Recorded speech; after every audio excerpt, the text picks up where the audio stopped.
deadly shootout claims 2 lives and threatens countless innocent bystanders. It was a birthday party. It was going to be a great night. I'm on the floor, bleeding like crazy. With a trio of witnesses hanging on for dear life, Lieutenant Joe Kenda must determine if this is a case of cold-blooded revenge. It's not the only time in history that some witness has been eliminated. Or a deadly rivalry that dates back decades. Outlaw biker groups were trying to expand their territory. As the mystery deepens, it's up to Kenda to stop the shooter before it's too late. Be on a bulletproof vest, full of ammo. He has an arsenal fit for a warlord.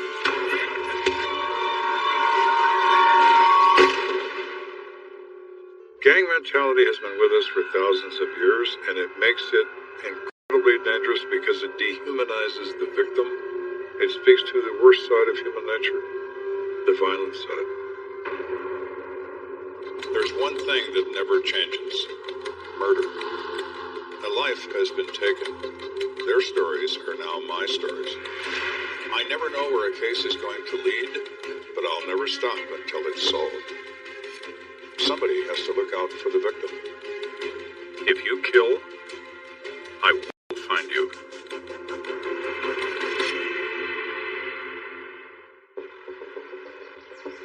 Saturdays are normally busy for the Colorado Springs PD, but tonight is one for the record books. Dispatch to car 31. 31, go ahead. There's been a shooting at Gemini's bar. 10-4 en route. Be advised, it's a possible shootout with an outlaw motorcycle club. 10-4. It's the shooting in progress. We've got 3 other cars en route. Good luck and stay safe. Gemini's Bar is very popular with bikers and biker gangs.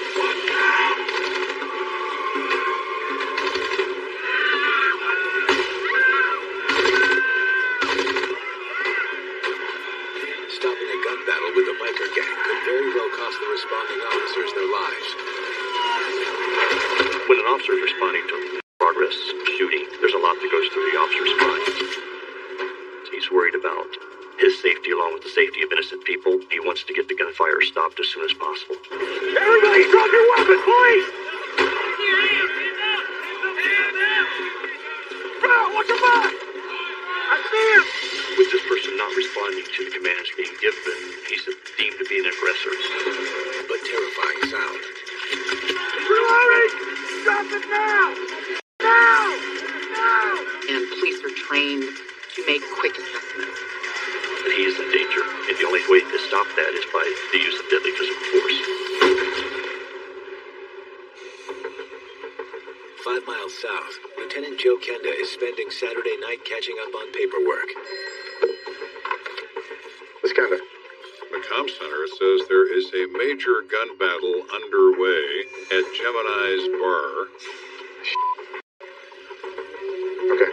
I immediately became alarmed because Gemini's caters to outlaw bikers.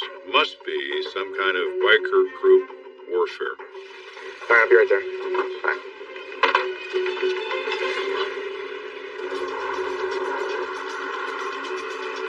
The average person says, well, they're just a bunch of criminals. Well, not really.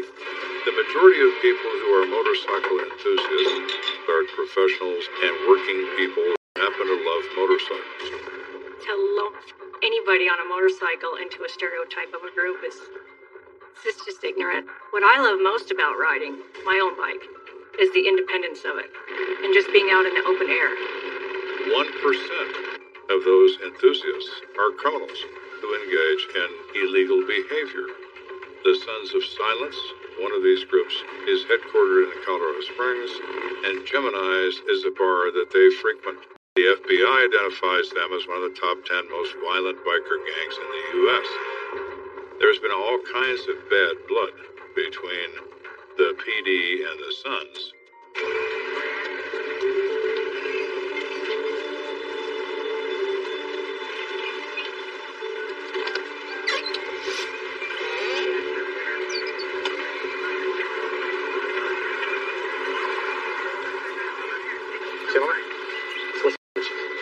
Well, we've got 1 deceased. We've got 6 more that have been taken to the hospital. including one that Officer Rao had to take down. Jesus. Any of our guys get hit? No, thankfully, no. So what have we got so far? The shooting begins inside the bar. Then it moves outside. And then it moves to a restaurant parking lot immediately north of that building, where the shooting continues until the police arrive and stop it. Walking across the parking lot, Kenda observes a crime scene that looks more like a war zone. I see an enormous number of rifle casings, and I recognize them immediately as 7.62 by 39 millimeter. This is fired out of a Kalashnikov, more commonly known as an AK-47. We've at least got one. On the Gemini's front door lies 33-year-old Stephen Fairfax. Was he a member of the Sons of Silence? The guy that ID'd him said that he wanted to be.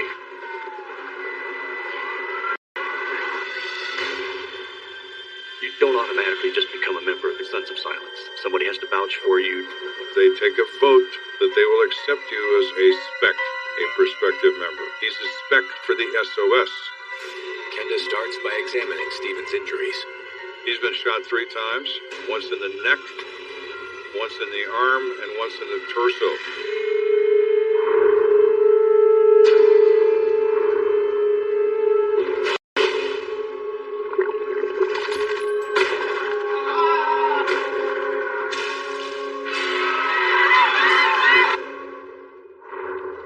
Looking at the neck, I would say his spinal cord is severed, and he's dead before he hits the ground.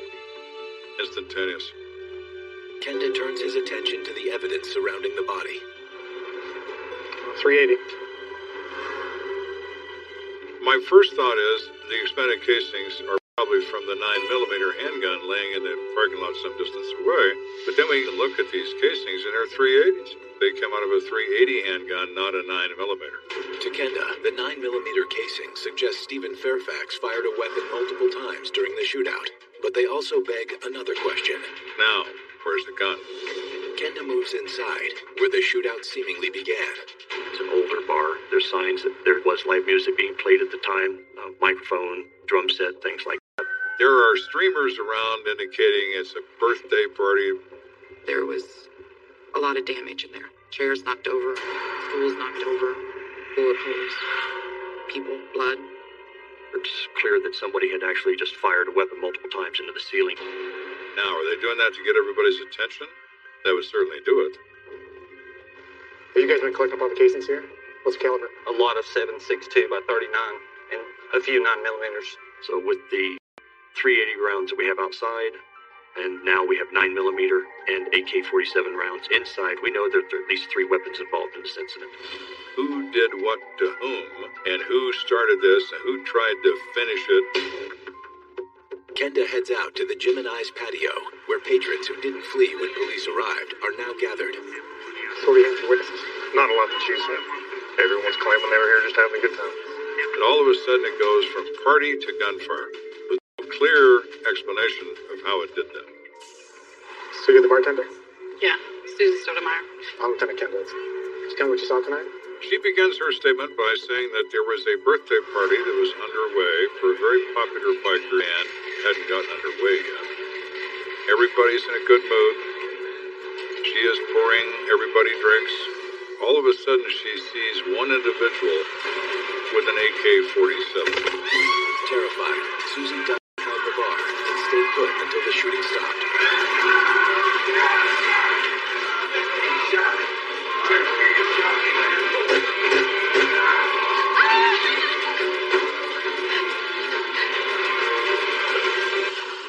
And then what'd you see? There was blood everywhere.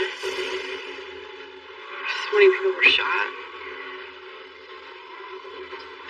It looked like something out of a horror movie or something. I saw my friend PK lying on the ground. And my heart just... Oh my God! It's gonna be okay, PK. Everybody knew Paul Klein as PK. That was his nickname. He was a member of the Sons of Silence. He also was in the bar that night because he was the bar manager. It's gonna be okay, PK. He was described as the guy that loved his friends and took care of people. And he was the person that people could trust. He was very protective. very protective of Jim and I in the bar. Knowing PK is a full-fledged member of the Sons of Silence, and that Stephen Fairfax is a spec, Kenda wonders if the gang itself had been targeted. Once a year, these outlaw biker gangs gather in the area of Aspen, Colorado, for a supposed friendly rally. They have a tendency to hate each other, and they gather for a council every year to air out their differences, kind of like biker court. And despite their promise of no trouble, there always is trouble. This year's Aspen rally had occurred just a few weeks before tonight's bloodbath. That really piques our interest is whether or not this is related to something that possibly happened up at Aspen. Are we going to be up to our wasted dead bikers? We need to find out if this is the opening salvo of a biker war.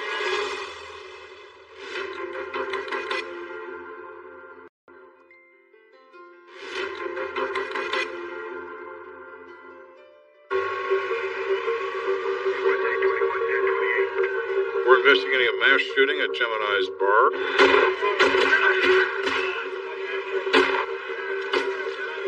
And given the fact that the Sons of Silence are frequent customers of this establishment, is this a biker war?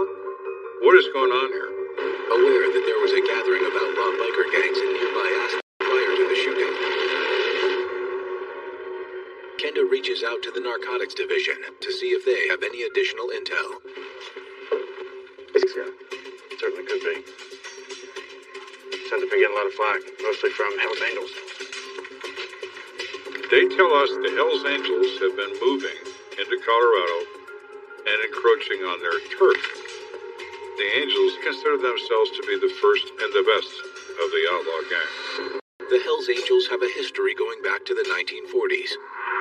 They came from World War II, returning veterans, Bakersfield, California, who missed the action, the brotherhood, loyalty. They started riding motorcycles, which nobody did then, and formed in groups. They were fiercely patriotic. They only rode American motorcycles. But over time, some branches of the Hells Angels turned outlaw, seduced by the easy money of the drug trade. And just like any enterprise, they're trying to expand their territory for their own personal gain. So the Angels got their eye on Colorado now. Looks like it. More territory, more drugs. I can imagine the Sons aren't too happy about that. The Sons are one of the smaller biker gangs, but it is widely known that they control Colorado. How dare the Hells Angels think otherwise? You think it's going to be an all-out war? I sure hope not. Fortunately for Kenda, there's a simple way to find out. The local chapter of the Angels is not in the Springs, it's in Denver. So we drive to Denver.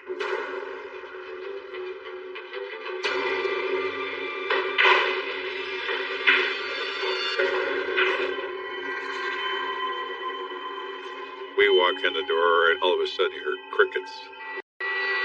Can we help you? I'm sorry to interrupt. There was some trouble with a bar in the Springs last night. A place where the Sons of Silence hang out sometimes. You guys know anything about that? We heard about it. We didn't have anything to do with that. Can't say I'm sad it happened, though. I think maybe they're telling the truth. They tend to be kind of proud of what they do. If they were the people, they would tell you without telling you. If it wasn't you, you know who should talk to? Yeah, I can't help you. Well, if you hear anything, make sure you give us a call.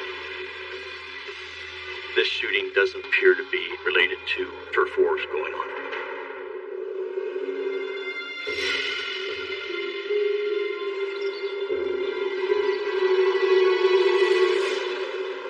So it's the usual, back to the beginning. Let's start again. Who got shot? Could it be somebody with a motive against Mr. Fairfax only, and not against the Sons of Silence? So we were able to identify Stephen's stepmom, Loretta Collins. Yes? No, I'm Lieutenant Kenda. Can I ask you a few questions? You're here to talk about Stephen? Loretta tells us that he graduated high school, he went to the University of North Colorado for a short period of time, and he returned to Colorado Springs where he started to pursue more his interest into being a member of the motorcycle organization. He always had a wild streak in him. He was having difficulty holding his life together. But the one thing he absolutely loved was his motorcycle. Can you think of anyone that want to harm it? You know, we hung around with a rough crowd, but he was a good person. Well, thank you for your help. Still unable to catch a solid lead, Kenda turns to the database for information on Mr. Fairfax.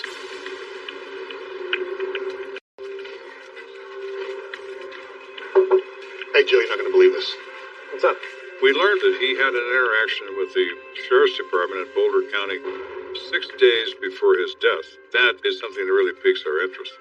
It was a homicide, and our only eyewitness, Stephen Fairfax. Marquette Spencer had been arrested for killing her estranged husband.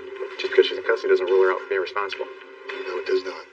Did Marquette Spencer order a hit on Stephen Fairfax from the cozy confines of Boulder County Jail?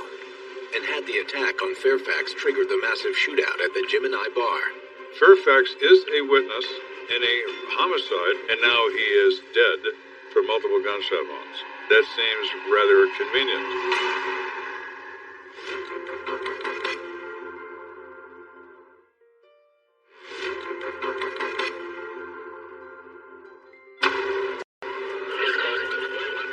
We have 6 people in a hospital undergoing emergency surgery, and now we're in possession of information that says Mr. Fairfax, the deceased, is an eyewitness in a recent homicide in Boulder County.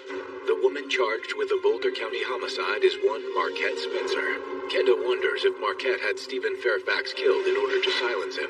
We don't know how critical his testimony will be to that prosecution, but we know that it's not the only time in history that some witness has been eliminated. Boulder Sheriff's Office, this is Janice. Hi, this is Joe Kenda in Colorado Springs. Hey, Joe. How's it going down the Springs? You need some help from Boulder? Yeah, I do, actually. I have some questions about a homicide involving a Marquette Spencer. Can you tell me what went down? They report that Fairfax is hanging out with Marquette when her ex-husband stops by and a bickering match ensues.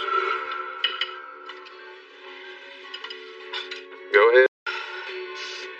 How's your free Excuse me? I'm sick of giving you this Giving me this? Yeah, you ain't selling nothing. Look, you can get out now. You gonna kick me out of my own house? It's not your house anymore. Whoa, man, go the on. Come on. Go on.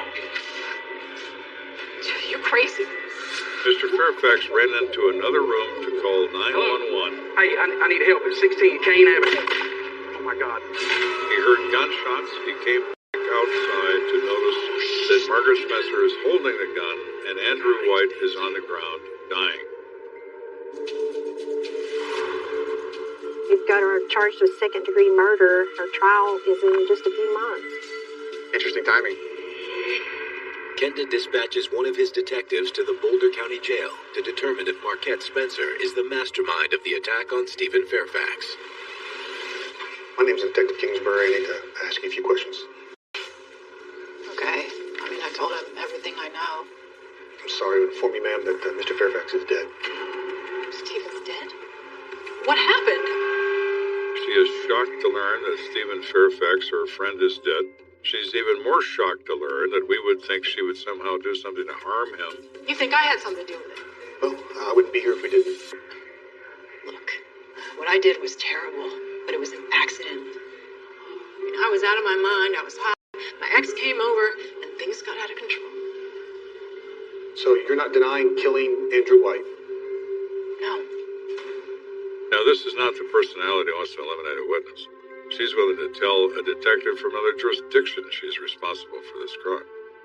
Okay, I appreciate your time and help. Hoping to learn more about what happened at the Gemini, Kenda decides to question the survivors of the shootout. So we walk into this hospital to check on conditions on everyone that's been shot. Excuse me. Yes, how can I help you? How you doing, Lieutenant Kenda? I want to check on the people involved in the shooting last night. I'm so sorry, Lieutenant, but Volklane has passed away from his injuries.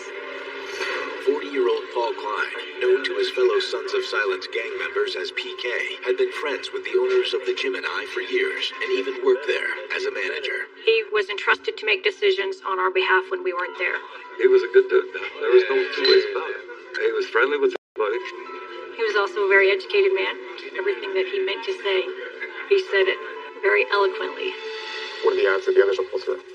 We have 2 individuals that have some very serious injuries, Eugene Bayless and Alan Daniels. There's also 3 others who have less serious injuries. Our desire is really to interview all victims in this case. Until Kenda can question the survivors, he remains in the dark about what or who instigated. Sorry, Lieutenant, but the patients are still heavily sedated from the surgery.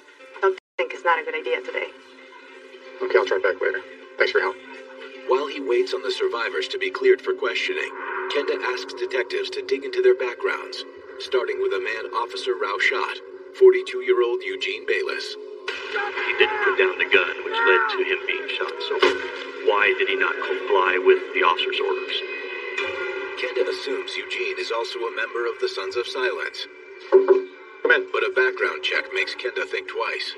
There's nothing, not even a parking ticket. What? Apparently, he's their choir boy. It would be very unusual for one of the members not to have some kind of criminal record. He's nobody. So why in God's name is he in this establishment with all this ammunition and an AK-47? Who is Eugene? At least we got an address here. Let's head over there. Kenda and his men head out to the address on file for Eugene Bayless. It's his parents' home. They live in a rural part of the city, east of the city limits, on a very small ranch, a few acres of ground. Can I help you? Miss Bayless? Yes. Sorry to have to tell you, but your son was involved in a shooting downtown. Oh my God. I said, well, Eugene is injured. He's going to survive. Don't be alarmed. But then we have to advise her that he was actually one of the shooters. Eugene's a good son. He's a Vietnam vet. But I know things have been harder these past few years. His wife divorced him, took the kids. Do you know if your son owns any weapons? Well, yeah, he does. He's got quite a collection in his room. Would you mind if we took a look in his room? He lives in the root cellar. Excuse me? It's around back. He actually likes to call it a bomb shelter. Please.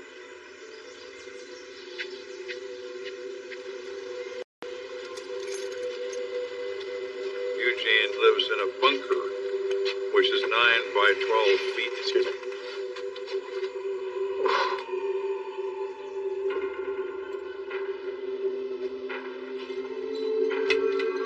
This is where Eugene resides. No running water, no bathroom facility. Eugene, as you might say, is a little odd. There was a lot of tubs that had guns and ammunition. A large quantity of ammunition, more than what an enthusiast might keep. Get a load of this. He has grenades. The Marine Corps has grenades, but they're supposed to have them. They're illegal to possess. This is not a gun enthusiast. This is somebody that's dangerous.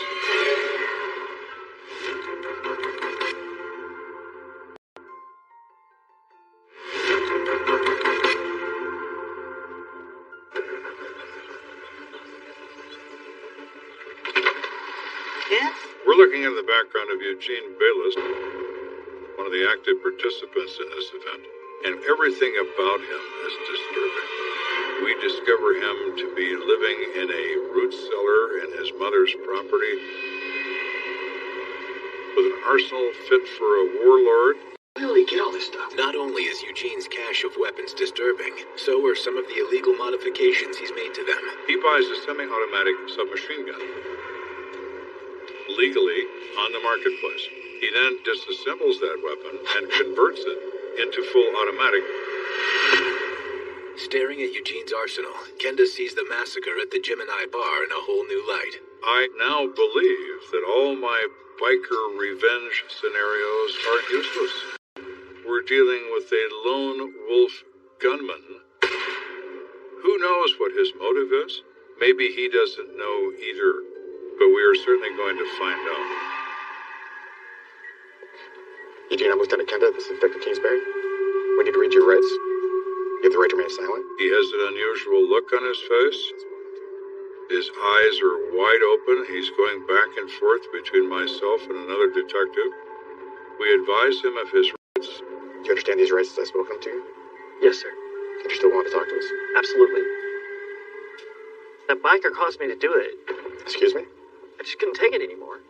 He pissed me off, and I wanted to confront him. So I went and grabbed my AK, and I went looking for him at that biker bar. Because that's where they all hang out. Eugene claims he went to the Gemini only to scare the man, and insists he never meant to shoot anyone. What happened when you got to the bar? Do anything special or anything? Yeah. When I got inside the bar, the Sons of Silence guys, they jumped me. And we fought over my gun, and then the rifle went off. But honestly, I don't know if it hit anybody. Eugene says he was so taken aback by the incident that he immediately left the bar, but the Sons of Silence followed him out into the parking lot. From there, it was just like everybody was yelling and shooting at me. The bikers, they wanted me dead, and the police did too. But honestly, I've never heard a cop. When officers get on scene, he can't put the gun down. He can't tell the officers anything. He just couldn't speak. That's why he didn't respond prior to getting shot. For him walking into the bar with a weapon, what he's saying doesn't add up. But Eugene, even if everything you're saying is true, what I don't understand is why you even went there in the first place. I told you. It all started earlier that day, that dirtbag biker. What's up, man? What are you looking at? What are you looking at? You got a problem?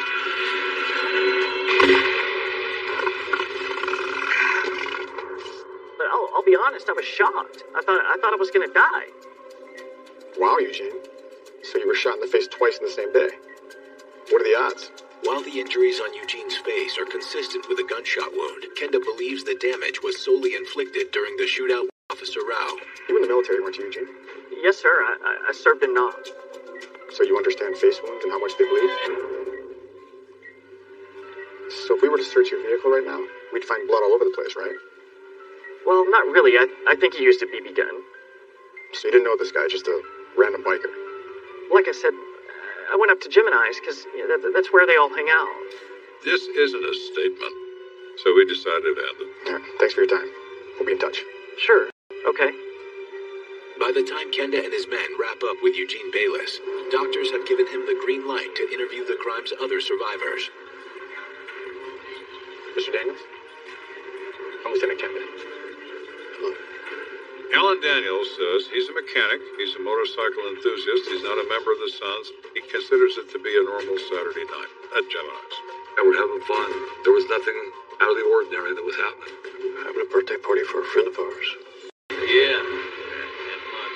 Oh, yeah. And what I get married for, man? Yeah.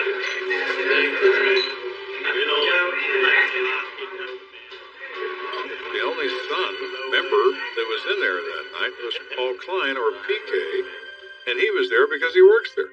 While Kenda speaks with Alan Daniels, one of his men is talking to another survivor in the adjoining room. Hello, Mr. Klein, how are you? A bit better, but I'm happy to be alive.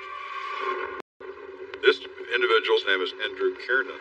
He was sitting right outside the front door with his girlfriend, and they see a man approach with an AK-47. Get the hell out of here. Mr. Eugene, he's not trying to scare people. He's going to start shooting people as soon as he gets in that door.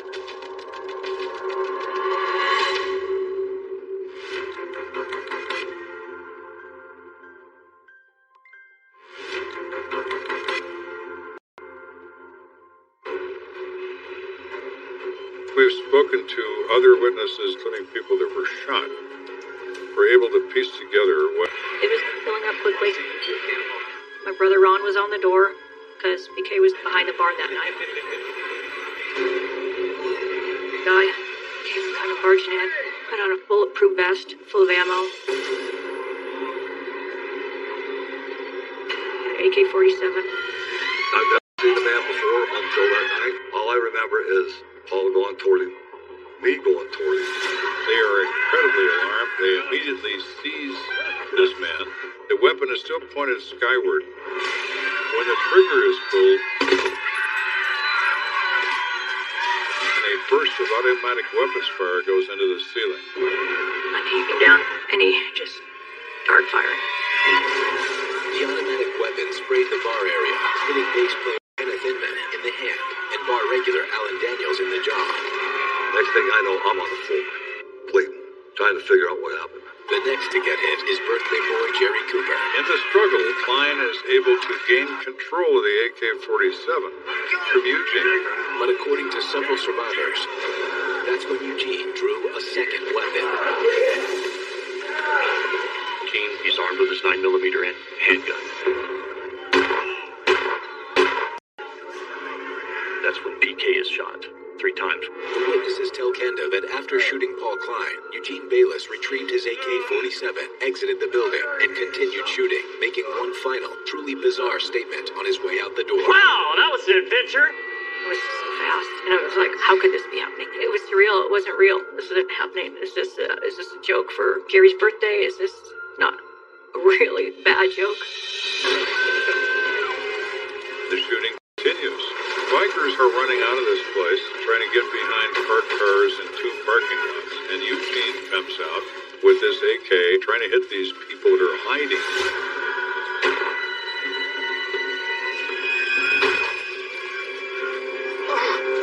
Andrew Kiernan says he's shot in the parking lot by Eugene as he continues to blast away. According to the survivors' statements, it's then that Stephen Fairfax pulls into the parking lot of the Gemini. Steve Fairfax arrives on his motorcycle. He's kind of wondering what's going on because there's obvious signs of confusion going everywhere. What the hell's going on? Some guy over there with a machine gun shooting. A machine gun? Let me see what I can do. Are you crazy? Yeah. He runs back there to try to talk some sense into the shooter. Hey, man. You alright?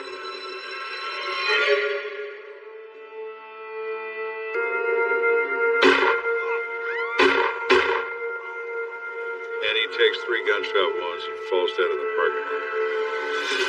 With the casualties rising and no end in sight, another bystander takes matters into his own hands. A man named Jeff Martin says he has a gun. He runs out to his van and gets it. It's a .380 automatic. Comes back to the scene and tries to engage Mr. Bayless with that weapon.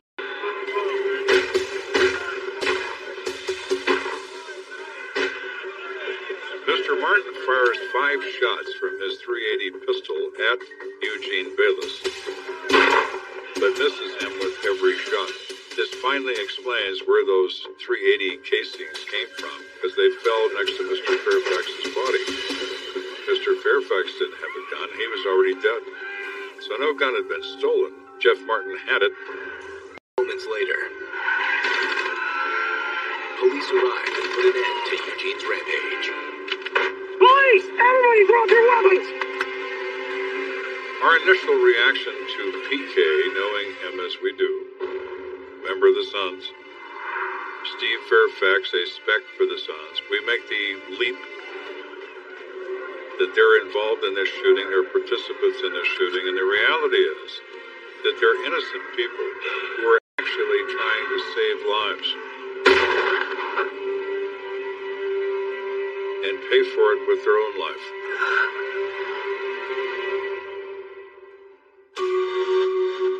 But the investigation is far from over. Jeff Martin had fired the .380, but we don't have Jeff Martin. He fled the scene prior to officers' arrival, so we need to talk with him. It's very important to tie up this investigation to account for all the rounds that were fired and fired by who. But Kenda is battling against the odds. There are several Sons now wearing colors gathered at the hospital to support their friends. You guys want justice for PK and Stephen Fairfax? You'll help us find Jeff Martin.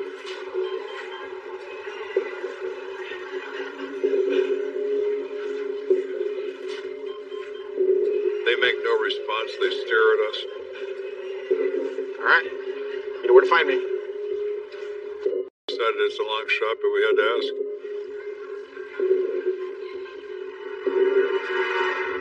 Without a statement from Jeff Martin, the case against Eugene Bayless is less than airtight. But just 9 days later, an unexpected visitor shows up in Kenda's office.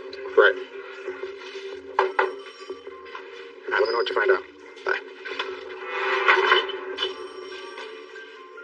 Is that what you're looking for? The president of the chapter of the Sons of Silence. Thanks, Lieutenant, for watching out for our club. It's not lost on us. You're welcome. PK was a hero. If you wouldn't have stepped in when he did, there'd be more people dead. We're all not bad guys. I appreciate you guys coming in. Thank you. With Jeff Martin's .380 revolver in hand, there's only one question left for Kenda to answer. We have a good understanding of what happened in this bar. We don't have a clear understanding as to why. In furthering our investigation on Eugene Bayless, we talked to his ex-wife who lives out of state. They've been divorced for over a year. Do you know of any conflicts Eugene had with the Sons of Silence biker gang? No, not that I know of. I've never even heard him mention them.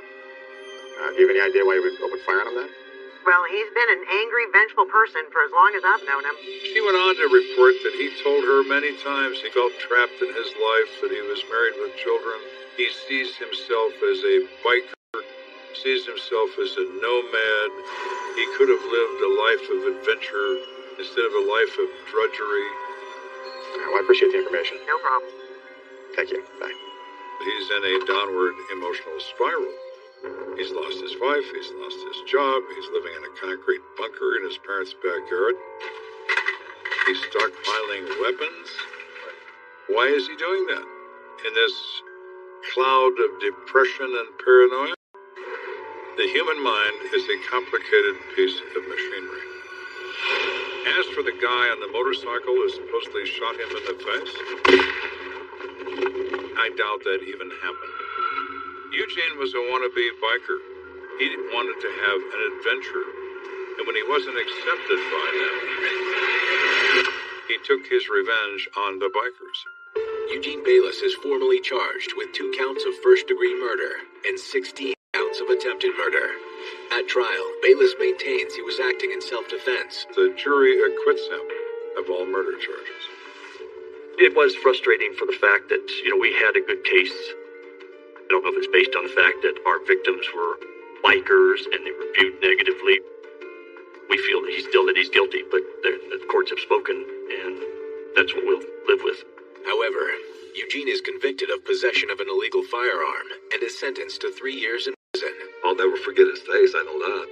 I will never forgive or forget what he did. I do not want to ever go through that again. That man put me through hell.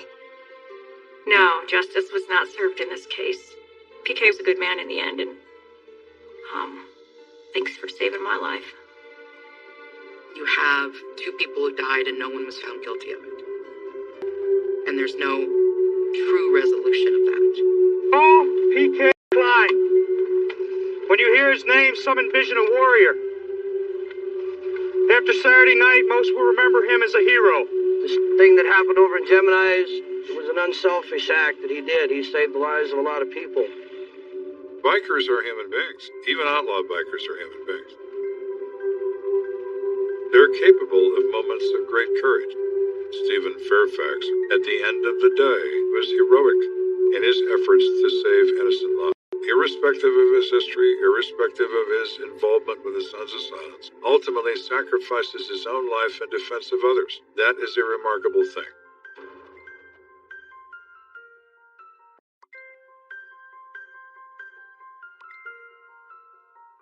A rage killing ends a young life, leaving nothing but questions. We not only have a whodunit, we have a who is? We need to find out who his friends are. An unknown victim and no reliable witnesses. Hey, somebody has to listen to me! She's had a few drinks. Could she be wrong? Absolutely. I said I don't know anything.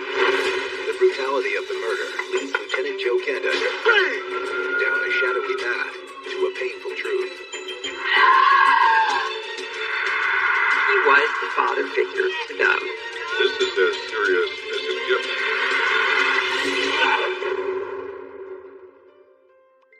The movies and television cannot and do not portray violent death. They all think they do, and viewers all think that that is what it looks like, and it ain't. There's one thing that never changes: murder. A life has been taken. Their stories are now my stories. I never know where a case is going to lead, but I'll never stop until it's solved. somebody has to look out for the victim. If you kill, I will find you.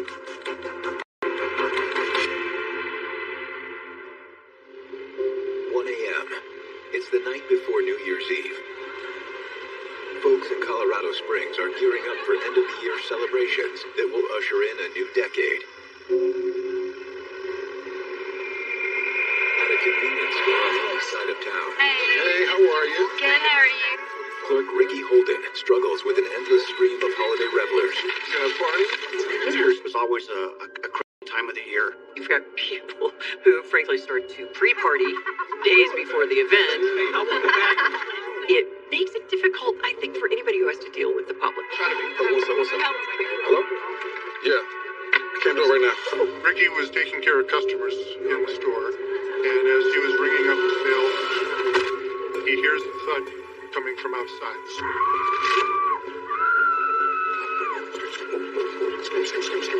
He runs out the kitchen.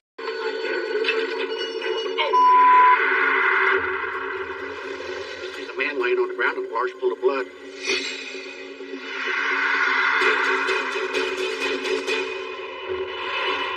Meanwhile, at police headquarters, Lieutenant Joe Kenda and his fellow officers are dealing with their own strain of holiday chaos. For some reason, people find it very important to find... Nobody's trying to hurt anybody. It's just a matter of celebration in their mind. Hey, man, come on. I didn't do anything. So all of the substations around the city, they're filled with drunks, filled with arrests. Profanity is the order of the day. If anything happens to my 22, I'm gonna personally sue your ass. Sure. You want my badge number? Yeah. Inventory that for me. So we wind up with confiscated weapons being stacked into the building out of the hands of the drunk. Everything is really, really out of control. Booking? That's when Kenda gets the call about an incident at a convenience store on the east side. Lieutenant? It's Kenda. Yeah, I know where that is. I'll be right there. Hey, reach my radio if you need me. Yes. When I hear this is an address on Fountain Boulevard, I immediately know this is going to be very serious. This is a high crime area at the time. We've had as many as half a dozen homicides in that area in less than a month. Kenda arrives to find a crowd of onlookers demanding to know what's happening. The neighbors, they're not impressed by our presence. How you doing? Good. How are you, sir? Okay, so what do we got? Oh, Lieutenant, the victim's being transported to St. Francis. He doesn't look good. What are his injuries? Not sure. He's just covered in blood. When somebody's hair is matted in blood and their face is covered in blood, it is very difficult to tell what has happened to them. Has he been shot? Has he been stabbed? Has he been run over? But the unknown nature of the injuries isn't the only mystery surrounding the victim. Do you know who he is? No idea on him. Thank you. Apparently he wasn't carrying any identification on his person. We not only have a whodunit, we have a who is. You can't have anything more difficult than a circumstance where you don't even know who the victim is, let alone who hurt him in the manner in which he's been hurt. Kenda begins by taking a look at where his John Doe was found. There's a large amount of blood in the parking lot in front of the business. The wide swath of blood-covered asphalt gives Kenda his first clue. When you find bleeding at a crime scene, very often it's drainage, meaning it is pouring from a still body by the force of gravity. This is not the case here.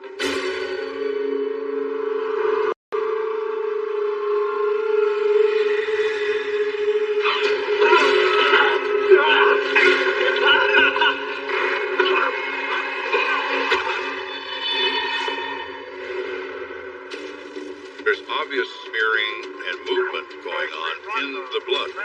So bleeding and the person who produced the blood. Did the victim sustain a gunshot and then fight back? Kenda asked responding officers if they've recovered any additional physical evidence. They say they searched the area for expended casings and didn't find any. And I get closer to where the blood is, and I see pieces of this wood laying there covered in blood. As Kenda continues surveying the scene, he receives some grim news from the hospital. St. Francis called. Our Vic. DOA. Thank you. So now we have a homicide. All we're certain of is he's dead. Still looking for answers, Kenda turns his attention to store clerk Ricky Holden. How you doing, Lieutenant Kenda? How you doing, sir?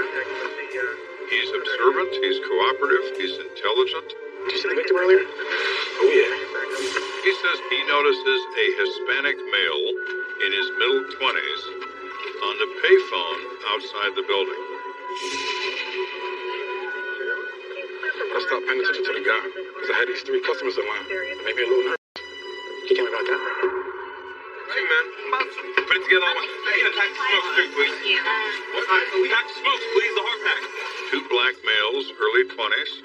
And they're obviously friends, and they're laughing and pushing and shoving each other and basically having a good time. With them is a teenage girl. Wrap it up, dog. Pick it up and wrap it up, please. What happened next? They left. No type of dad's customer in line. Rick tells Kenda that just moments after the 2 men left the store, he heard a strange noise, followed by what sounded like a woman screaming.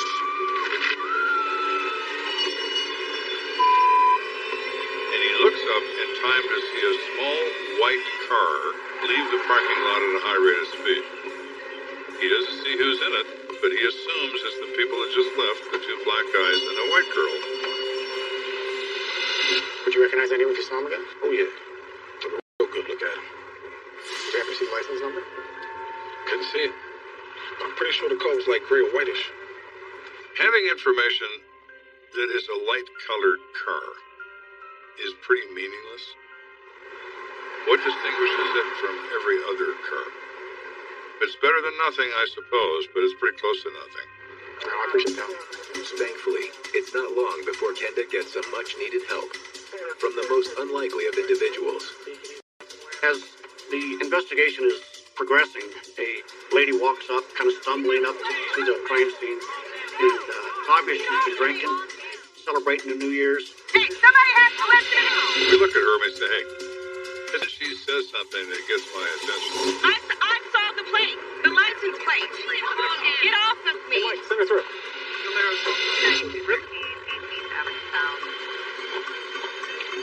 What license plate?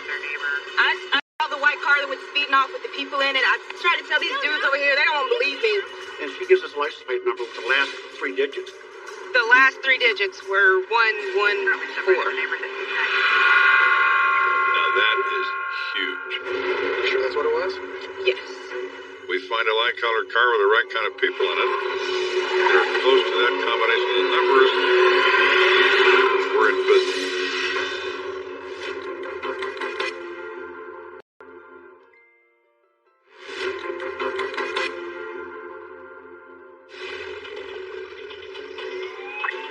We're investigating a murder at a convenience store with more unknowns than there are knowns.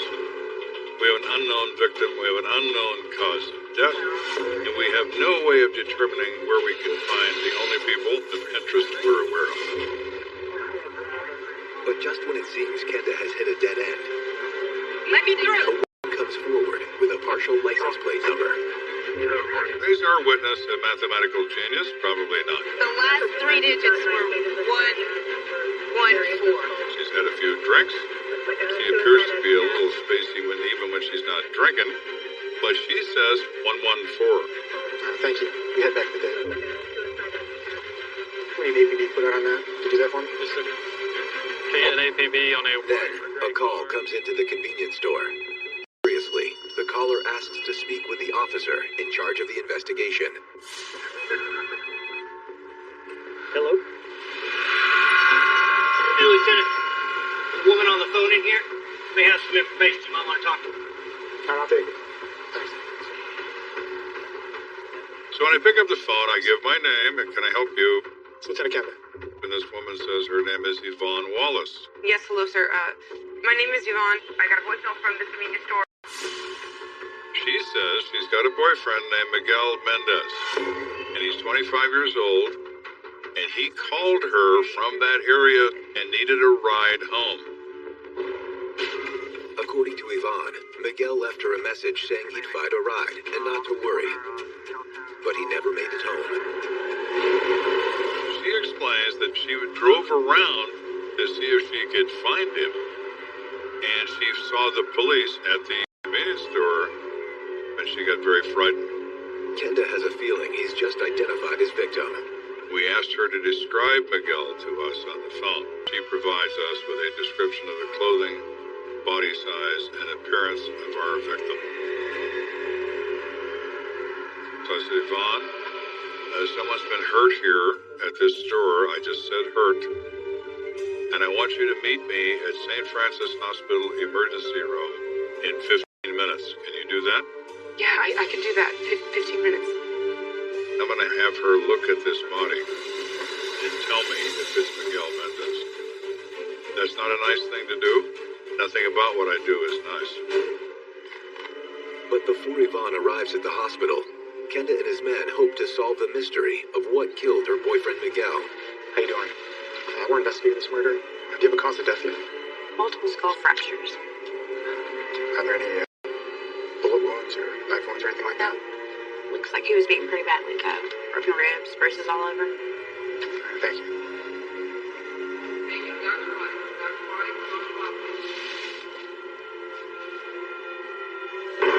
I look at his head. It's obvious he's been struck and beaten with a blunt object. As I look closer, I see splinters of wood in his hair. The splinters remind Kenda of something he saw at the crime scene.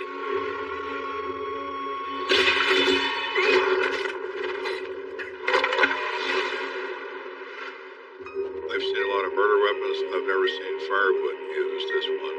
It is a weapon of opportunity. Somebody is so enraged that beating on this person with feet and fists isn't enough. So he picks up something and uses it in the course of the assault. Not because it's firewood, but because it's there. The savage nature of the attack against Miguel gives Kenda a clue about the identity of his killer. Somebody was pretty upset at this person. You don't normally see this kind of activity among strangers. We need to find out who he was with, who his friends are. But first, Kenda must break the news of Miguel's death to his girlfriend Yvonne. I look at this body. I clean his face to make him look slightly more presentable, and trust me, it was only slightly.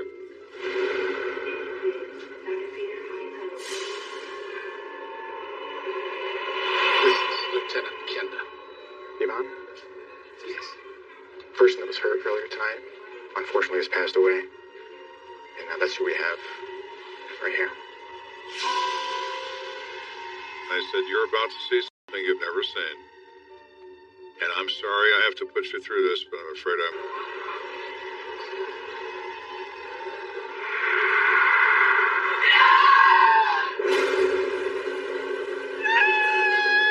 Is that Miguel? I said, is that Miguel? Is that Miguel? Yes, she screams. Nurse? Hey, nurse in here, please? I call a nurse, and we need to have her looked at. But I have my answer. I wish I could just leave and let them give her a sedative, but I can't do that. My job is to find who killed Miguel Mendez. After giving Yvonne a few minutes to collect herself, excuse me, mind if we have a moment? Kenda and his men ask if they can talk to her about Miguel. I said, Yvonne, you have to help me. Miguel would want you to do that for him. Can you tell me a little bit about Miguel? According to Yvonne, Miguel was 25 years old and worked in construction as a cement finisher. Yvonne had been his common-law wife for more than 3 years.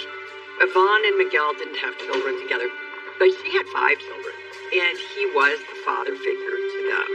And they were attached to him. So there's a huge emotional loss for her and for them. Do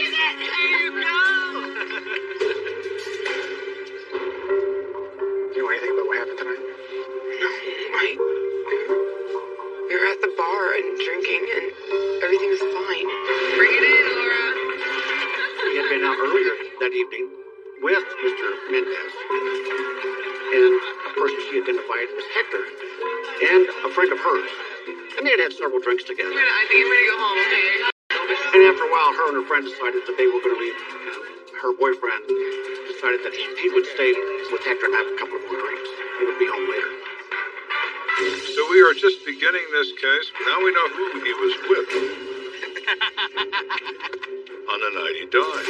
Kenda wonders, did Hector and Miguel get into a drunken argument that escalated into murder? No, man, I done told you too many times, bro. And it's Hector. You know where we can find him? Now, if we assume this is a rage killing, it is likely that an acquaintance of his is responsible. You, Miguel. You too, man. What better choice than the man was last seen with him? Yeah, I'm walking. Miguel, I'm walking, that's it. Hector, I am in your future. You just don't know it yet.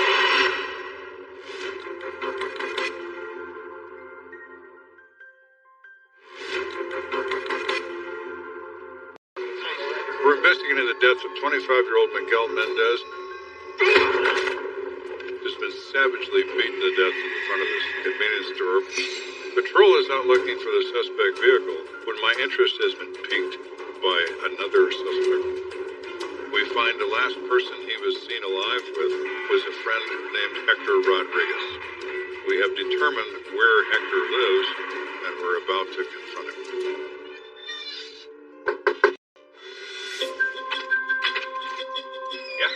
How you doing? I'm Lieutenant Kenda from the Colorado Springs Police Department. I'm looking for Hector Rodriguez. I understand he lives here. He's my son. Come here. He lets us in, and he gets Hector. Hector! And Hector is 22 years old. What's going on? I did talk to you about Miguel Mendez. Do you know him? Hector says he worked with Miguel Mendez at a concrete company, and they would carpool together because Hector had a car, and Miguel never had a car. When was the last time you saw him? Last night, we went out for some beers after work. Hector says that he went out in the evening, and then when Yvonne and her friend left, he and Miguel were still sitting in the bar. We stayed, had a couple more beers. Then after a while, Hector decided that he was going to go over to another bar, the Yukon Tavern, to have some cocktails with another friend of his. Y'all have a safe ride home. Thank you. You too. Happy New Year. Miguel didn't want to go to the Yukon Tavern, so they parted company.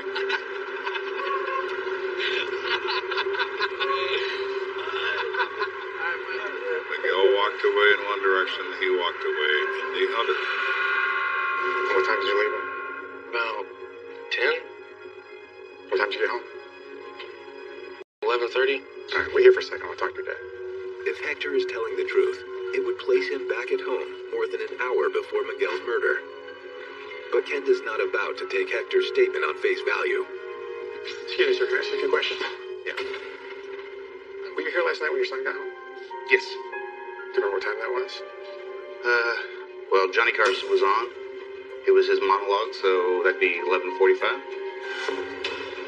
It appears Hector Rodriguez is telling the truth.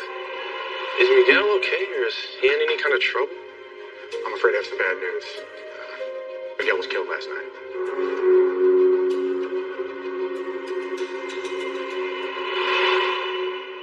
So now Hector goes from being a possible person of interest to no one at all. And we are back to the beginning. Now, As the investigation is going on, information had been put out to patrol officers giving a description of the possible suspect vehicle as well as a partial license plate number. 10 a.m. Officer Dave Fisher is out on routine patrol in southeast Colorado Springs when he hears an APB over his radio. They heard that a small white vehicle was seen leaving the scene, and they gave a license plate number. This officer is aware we're looking for this light-colored car. He is aware it contains at least one black male, maybe two, and a white female. As if on cue, Officer Fisher spots a white car approaching from the opposite direction. One has to remember something about police officers. They are trained observers. They read people extremely well.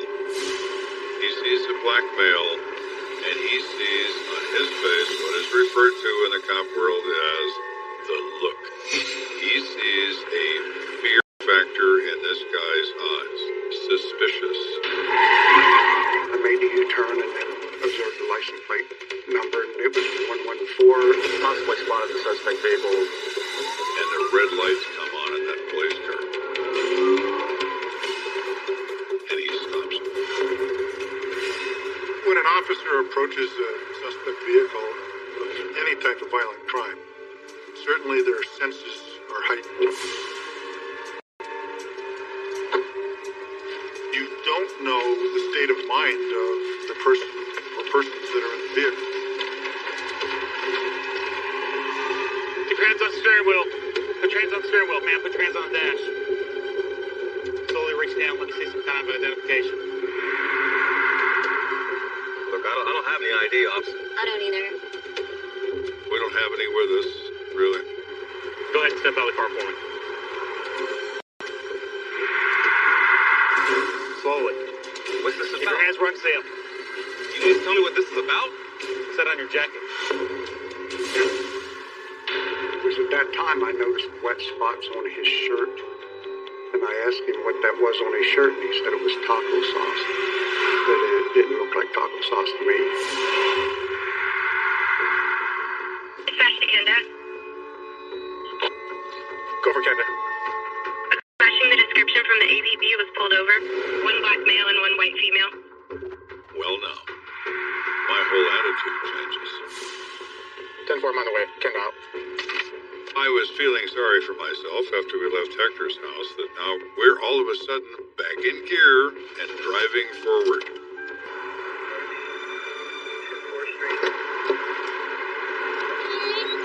How was that? How you doing? This is what we got. Stop this white car up here. He's got some blood on his shirt. Urgent want to talk to her. Though it's his first concrete lead, Kenda knows he'll need more than a partial license plate and what looks like a blood stain to officially declare these two people suspects. Well, it's New Year's Day weekend. Who knows? You get blood in here a lot of ways. You could have been in 3 other fights and not the one we're concerned about. I want to make certain we got the right people here. To do that, Kenda reaches out to the crime's initial eyewitness. Ricky Holden told us when we interviewed him at the convenience store that he would be able to identify these people if he ever saw them again. Well, I'm going to give him that opportunity. Half an hour later, Kenda returns with the man who seemingly holds the key to solving the case. I've got Ricky sitting inside the car with the windows up. Girls in one car, guys in another car. And this is make or break. He's either going to get excited and say that's them, or he's going to say it isn't. It isn't going to be maybe.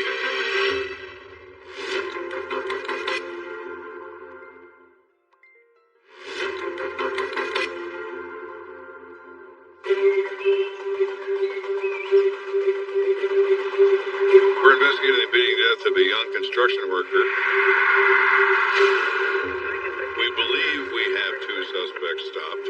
And I'm conducting a field identification by Ricky Holden, our best witness.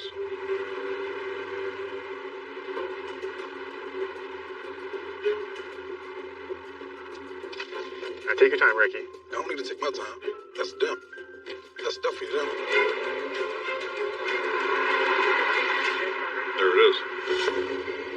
He said the other guy's not with him, but that's the girl and that's the guy, period. That's as good as it gets when it comes down to witness identification. I'll pull him out of the car and cuff him. The positive ID gives Kenda enough probable cause to bring the 2 suspects into custody.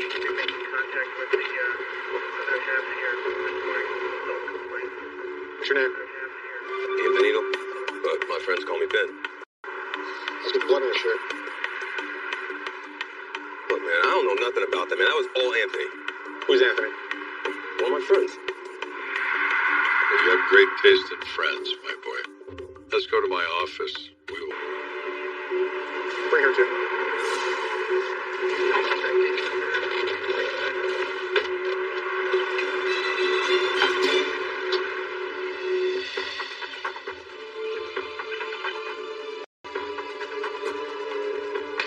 So we get our man into an interrogation room.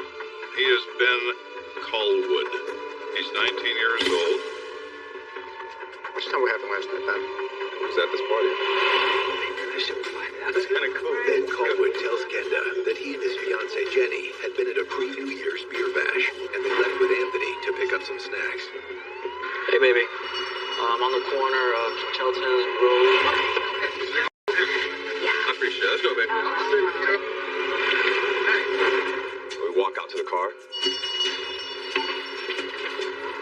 All of a sudden, I can't see Anthony. I turn around and I see him arguing with some Mexican dude on the side.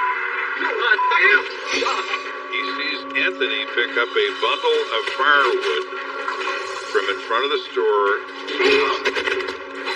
strike this guy with it in the head.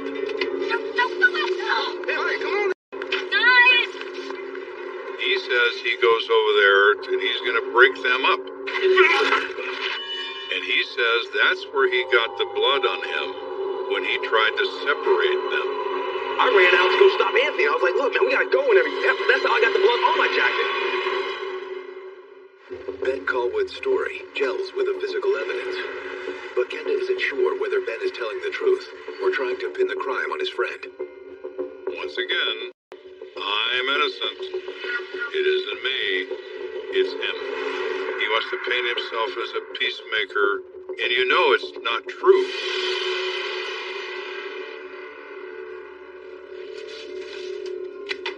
Stay put. I'll be back. Kenda decides to let Ben Callwood sweat it out in the interrogation room and turns his attention instead to Ben's fiancée, Jenny. Have a seat. Ben didn't do anything. Okay, let's just back up a second. So, Ben's your fiancé? Yes, he is. How old are you? 16. She says that she's a junior in high school. And you think, what are you doing running around with these guys? So what happened at the store? Anthony started beating on the guy with a piece of wood. He was like a crazy person. What's Ben doing? Ben was trying to stop Anthony. Now she keeps insisting Ben didn't do anything, but she's lying. She's protecting her intended. And it's pretty obvious that she is. And I said... But if you don't tell me the truth, we can charge you with accessory after the fact. And you will go to prison. Now, you want to tell me what really happened? Whether or not you get involved in this up to your pretty little neck or whether you don't is going to depend on your answer to my question. Now, what did Ben do? I don't know why you don't believe me. Is the Mexican guy saying that Ben was beating on him too or something? I mean... What'd you say? Suddenly, it dawns on Kenda that Jenny doesn't understand the gravity of the situation. You do realize that this guy's dead. They killed him. And her eyes get huge. And she looked at me and said, you're kidding. They beat that man to death. I said, no, I don't kid about that, dear. This is a murder.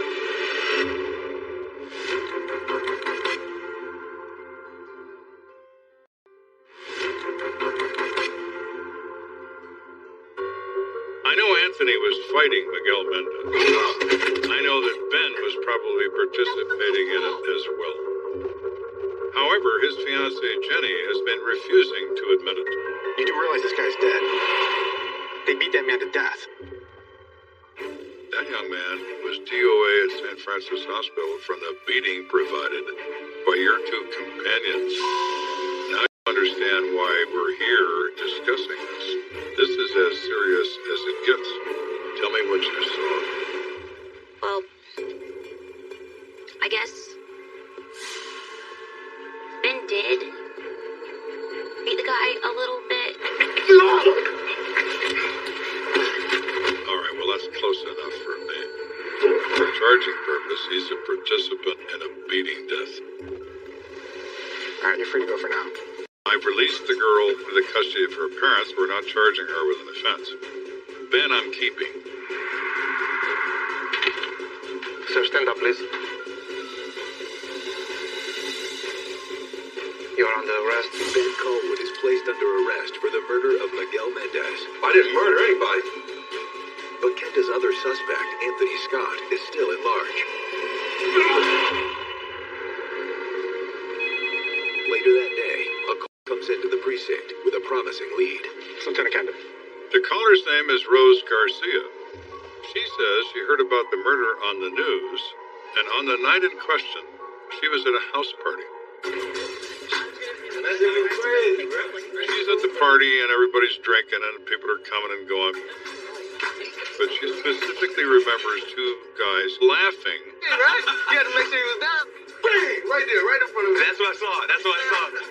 And saying they just really screwed a guy up at a convenience store in a parking lot.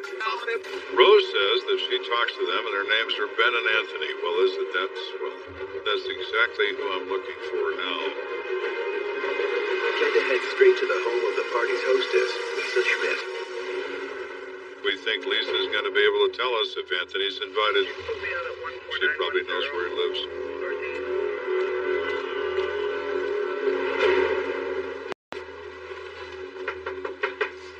So we're knocking on Lisa's door. Nobody's answering. Finally, a male answers the door. Yeah, man. He's shielding his eyes from the light.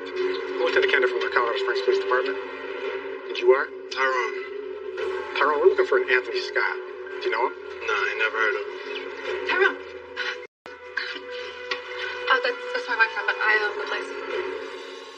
So this female approaches behind him and says that this is her apartment, and that's her boyfriend, Tyrone. You had a party here last night? Yes, sir. Were you reason to believe that Anthony Scott was at that party? There were a lot of people coming in and out. It was a party. She's giving the standard bullshit answer to the question. You don't get anywhere being nice to people. You get somewhere with pressure. Right now, Anthony's wanted for murder. Do you know something about me you're not telling me? We can charge you with harboring a fugitive. That's a felony. If you got something to say, you better say it right now. All of a sudden, here comes our man, Tyrone. You know, some of my friends do call me Anthony. You're Anthony Scott? Yes, sir. Well, isn't that a shock? On Tyrone? Over here. Hey, step back. Come on. I did not. Kenda has his prime suspect in cuffs, but if there's any hope of making felony charges stick, it's physical evidence tying Anthony Scott to the murder. Once the investigators determined that they were, in fact, talking with Anthony and Lisa, they were then able to conduct a search of that apartment. The officers go in and start their search.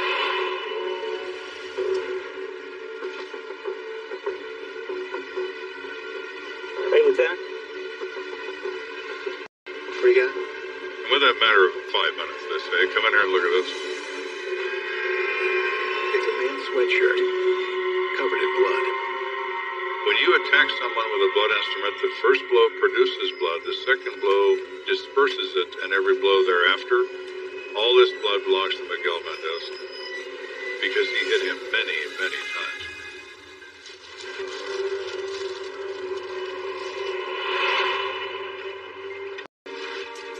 Let me guess.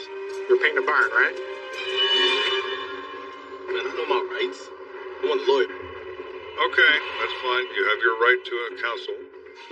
Sure. You know what, Anthony? We really don't need to talk to you. We've got the evidence we need. Even without a confession, Kenda has enough to piece together the tragedy that led to Miguel's death. So, how did this all come to be what it became? Miguel Mendez is out with his friends. Get more, babe. We'll get more. Stop being cheap. They are drinking. Is that way? Score is that way? And everybody sort of leaves him. I'll see you. Come on. All right, buddy. Take care. So he's alone. Hey, baby. I'm calling to see if you were home. Running okay? So there he is, standing on the payphone in exactly the wrong place on planet Earth. Love you. Bye. At precisely the wrong moment.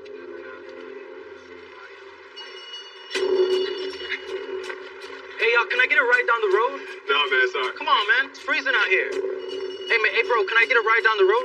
No. Come on, man. So now Miguel is annoyed that the answer is no, and he tells the guy, who knows what he says. Man, you then. And Anthony qualify as... What did you just say? I said you. On the street, you diss someone. You show them disrespect. Come here. Don't worry about it, Nick. It's not to be tolerated by street people. That's important to them. It's not important to anybody else on the planet, but it's important to them. Anthony loses it.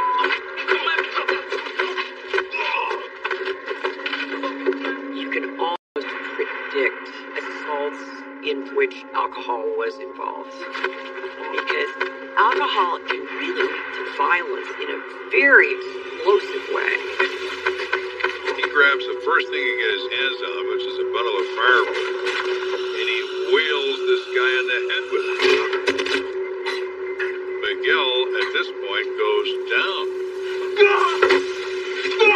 And so, Ben, what's Ben doing? He joins in, like in the frenzy of this attack. They are kicking him in the head, kicking him in the chest, punching him on the ground. They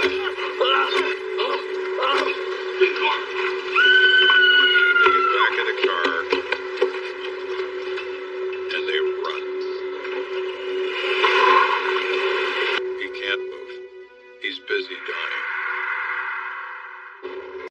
Ultimately, Anthony Scott pleads guilty to murder, accepting a sentence of 24 years to life. Ben Colwood pleads guilty to being an accessory and is given 8 years. Stranger killings are very unusual and the toughest cases to resolve. It is so tragic because it's so meaningless. We have an entire family of victims, not just one man. A guy who wants a ride. That's a death penalty offense, asking for a ride? I guess it depends on who you ask.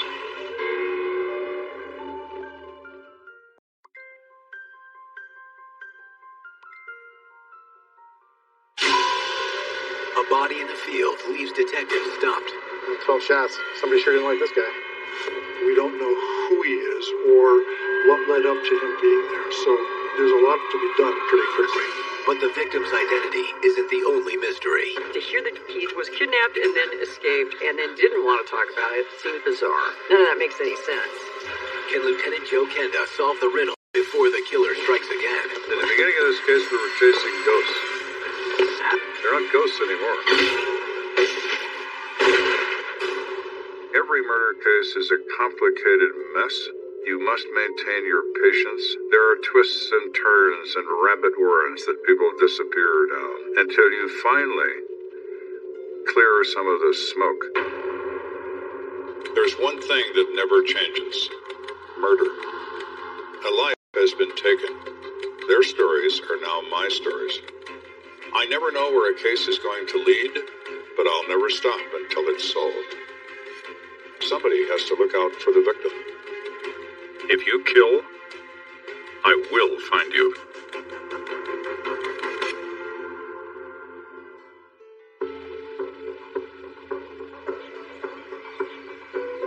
Southeast Colorado Springs. Come on, let's go. Resident Scott Marshall is out for his afternoon walk. Come on, this way. Whoa. What you got? Come on now. Come on. Scott couldn't get the dog to stop paying attention to this, whatever it was. It's over there.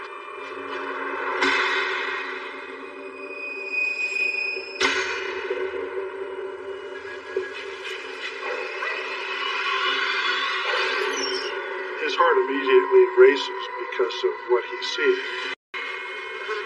Oh my God.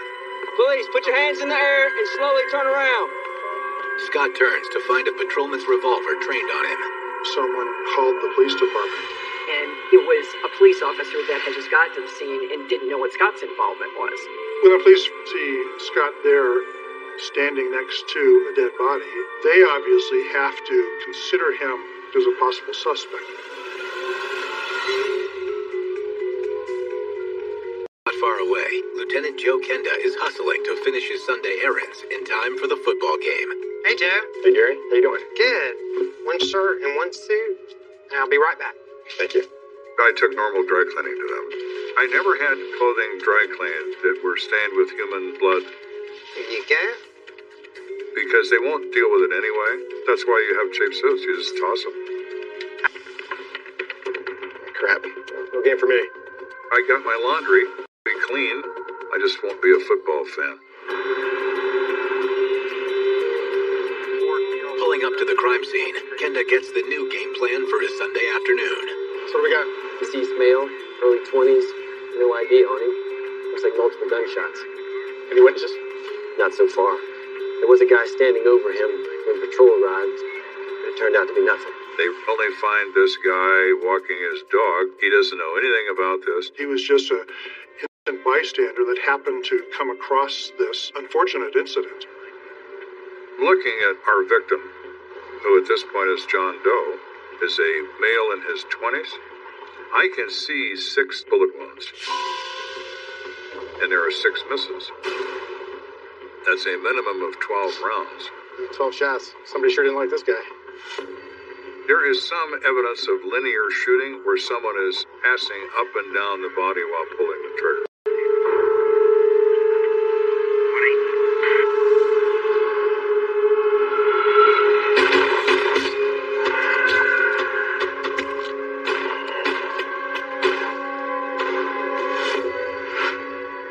So someone is bang, bang, bang, making certain he's putting bullets in the vital organs of the victim.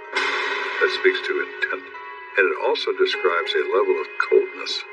So we got ballistics. We found projectiles and cases from 2 different calibers. The one ammunition was a .380. But we also had ammunition that was consistent with .357 caliber revolver, which basically told us that we had at least 2 guns used at this scene. But as detectives get a better look at the body, it appears the bullets were just the finishing touch.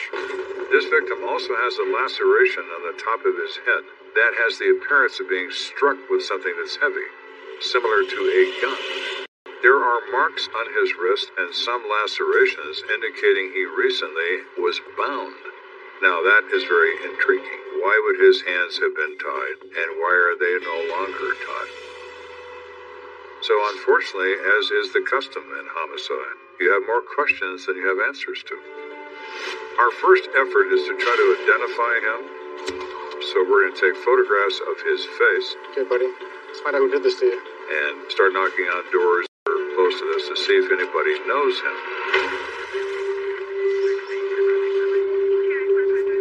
After canvassing dozens of apartments, You recognize this man? police finally hit pay dirt. Oh my God. Yes, I went to high school with this guy. The victim is identified as 23-year-old George. And she says he comes from a good family. They're really nice people. We grew up a close-knit family. George Jr. had a really big heart. Would even take punishment for something he didn't do to take it away from my brother or my sister. Very caring and loving individual growing up. Lieutenant, we got ID. George Farabee. George Farabee. He gave me his address and his parents. Okay, let's go notify him. I don't recognize the face. But I swear I've heard that name before.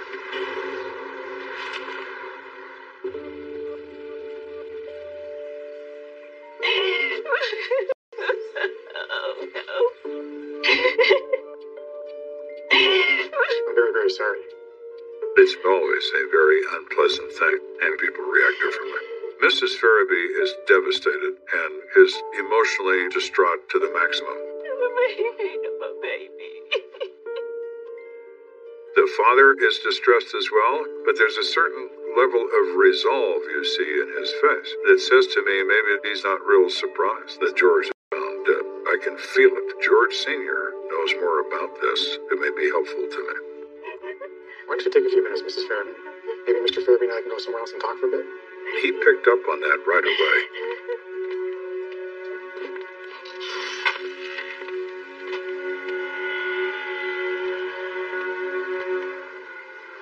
Mr. Farabee, I know this is hard, but I want to find justice for your son. Do you think any idea what could have led up to this? Maybe some kids he was hanging with at school. He began to explain that George got interested in narcotics. What kind of drugs was he using? Mostly cocaine. But he really got bad when he started using crack. being a teenager around the time frame 84-85 when that came to Colorado Springs, I witnessed it take control of a lot of friends. So it changed him. He wasn't fun-loving anymore. He wasn't joking anymore. It changed him drastically, and it didn't take long. It got worse and worse, and nothing we tried helped. He was stealing money from his mother, stealing jewelry of hers from her bedroom, stealing anything he could get his hands on to convert it into money to turn it into drugs. What are you doing? I'm just looking at Mom's pearls. Is this what it comes to? Everything's cool. No, it's the principle, son. Yeah, whatever. They had reached that point where they said, look, you're gonna have to move out of the house. They had no idea where he was staying, who he was staying with, and hadn't seen him. What do you mean by trouble? George Sr. informs Kenda of an incident that took place in his driveway a couple weeks earlier. Can I help you? George around? A couple of guys came by here, really rough-looking, street-type guys. He's not here. When are you expecting him back? I'm not sure. Can I tell him who's calling? That's alright, we'll find him. Well, I told him George wasn't here. And of course they got mad, but they did leave. Well, that makes a bell go off in my head. It gives me a direction. I return to my office. We start gathering information about George Farabee, pull records, pull this, pull that. And then it hits me. A report filed 5 days earlier names George Farabee Jr. as a victim of another crime.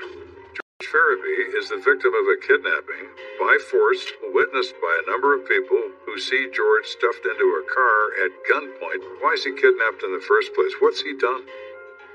This is great promise to me. And this is where we're going to proceed.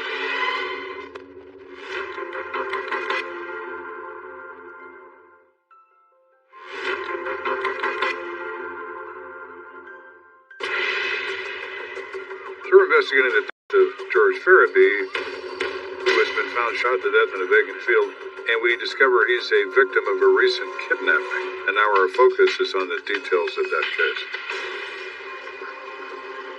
Poring over the case files, Kenda can clearly envision how the kidnapping went down. George Farabee standing on a street in front of a business, and this car pulls up. Two guys get out. Give me a second. He obviously knows them. What's up? They talk for a few minutes. You just come with us. No, I'm cool, man. I'm not asking. One of them produces a gun. Oh, shit. They introduce him about that. And they force him into a car and drive off. The witnesses, one of whom knew George from the neighborhood, reported the abduction to police, and a preliminary investigation was opened.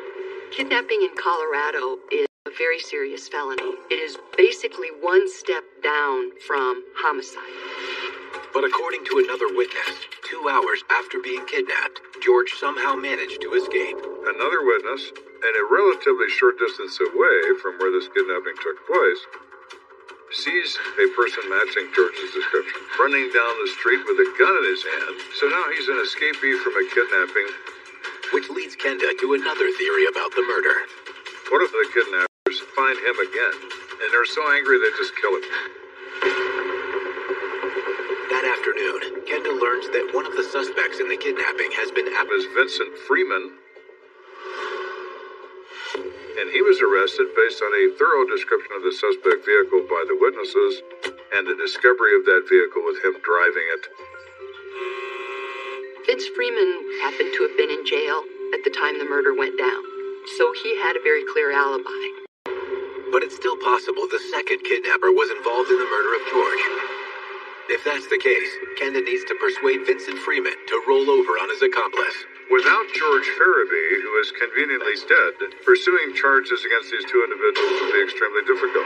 So, unfortunately, Vince is going to be released from jail in a matter of hours, but he doesn't know that, and I'm going to use that to my advantage. So you want to tell what this whole kidnapping thing was about? It was nothing. I just went over there to talk to George. Oh, yeah?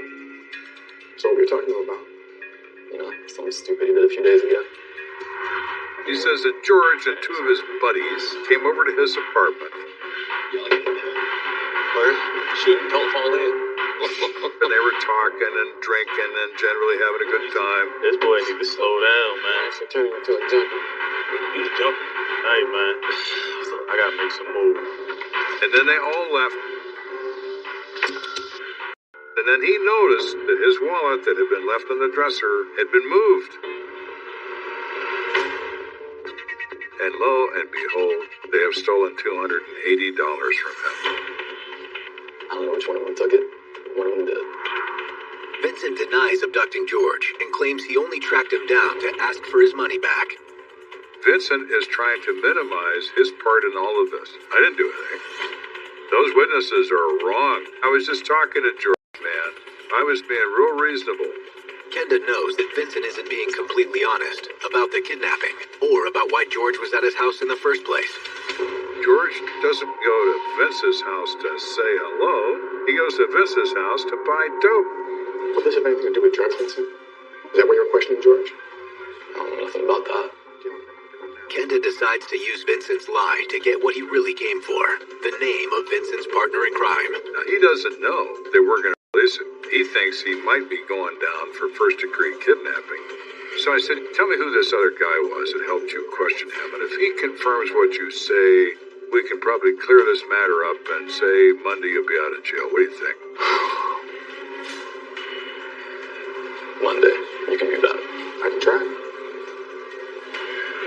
His name's Dan Winters. He was with me. Thank you, Vincent. Okay.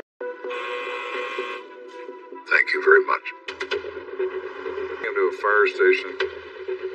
Taking him to a fire station as opposed to the detective bureau, that's a little bit less intimidating, and the hopes are that he is more open to talking in terms of what he knows about this whole deal. Dan, this is Lieutenant Kenda. It's Joe. Thanks for coming in. Let's not get right to it. We already spoke to your buddy Vince, and he told us about the money getting stolen, and how you guys weren't really trying to kidnap George. And I said, believe him, and we're probably going to let Vince out of jail, and he'd sure like to be out of jail, and you're kind of the key to that. Detectives are hoping Dan Winters will take the bait. What George did was wrong. Stealing's a crime. We know that Vincent was rightfully trying to get back something from George, but we all know that it wasn't cash. Tell us what happened. Just tell us the story we can believe, and Lieutenant can let your buddy go. Yeah, well, it was a drug rip. George busted in with two of his friends, had at gunpoint, and they robbed him, and they took his whole stash. Dan Winters' explanation is the most logical reason yet as to how George ended up shot to death in a field. Armed robbery of drug dealers is exceptionally dangerous, and George discovered the reason why. They tend to fill you full of bullets for that, and they certainly did that to him.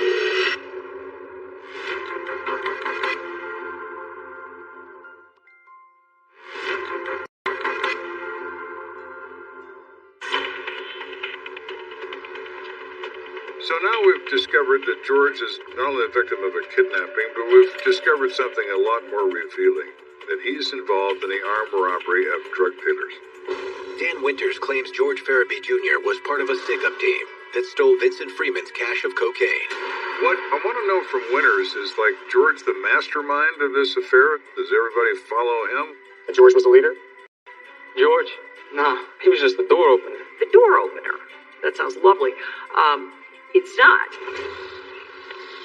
If you are going to rob somebody and you've got ski masks on, nobody's going to open the door for you.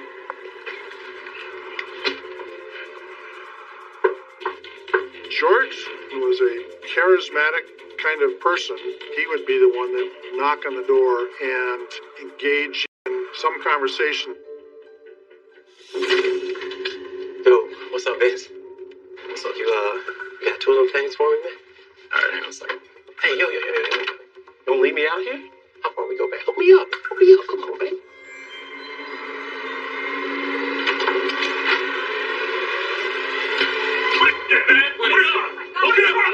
Where the drugs? Get your ass back in there!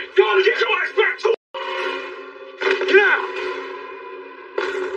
I'm asking one more time, where the drugs at?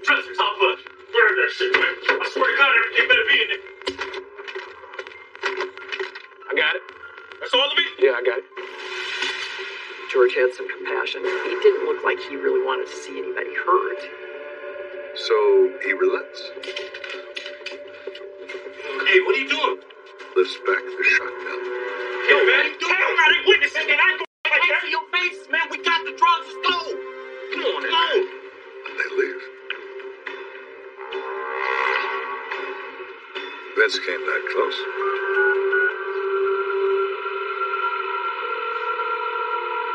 Dan, you met his fence. Listen, you know where George is? Vince wasn't concerned about the loss of a little bit of dope. All right, get back to me. He's concerned about almost getting murdered by some crazy son of a bitch in a mask. Come with us, dude. That's no good. That's why they kidnapped George, to find out who those dudes were. Dan says they tie him up with some wire, and that's the marks on his wrist. And Vince hits him a couple times, demanding to know the identity of the guys in masks. Who were they? George, look at me. Look at me. I know you were just doing this for the drugs. So you tell me some names, and you can leave here with a little something. You gotta remember who George is. George isn't loyal to anything except narcotics. Okay, alright. So, bang, he tells him. Fred Williams, Taze Brooks. Now give me my fix, man, okay? You're gonna stay put for a minute? Don't let me find out you've been lying to me. I'll be back. So Vince goes off to act on this information, and Dan is left to guard George. What happens next? That didn't go so well. What do you mean? I fell asleep. You fell asleep? Yeah, man, I was tired. I fell asleep on the couch.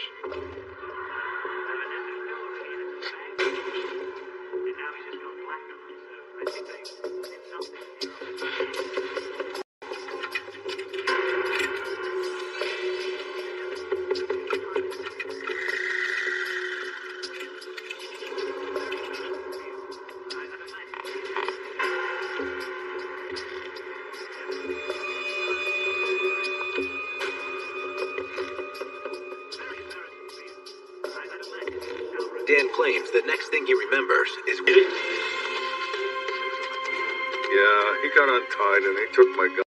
Boy, don't you hate that, Dan, when that happens, when they take your gun and put it in your face. All he has to do is pull the trigger, and Dan Maris can go to sleep forever. But he didn't want to do that.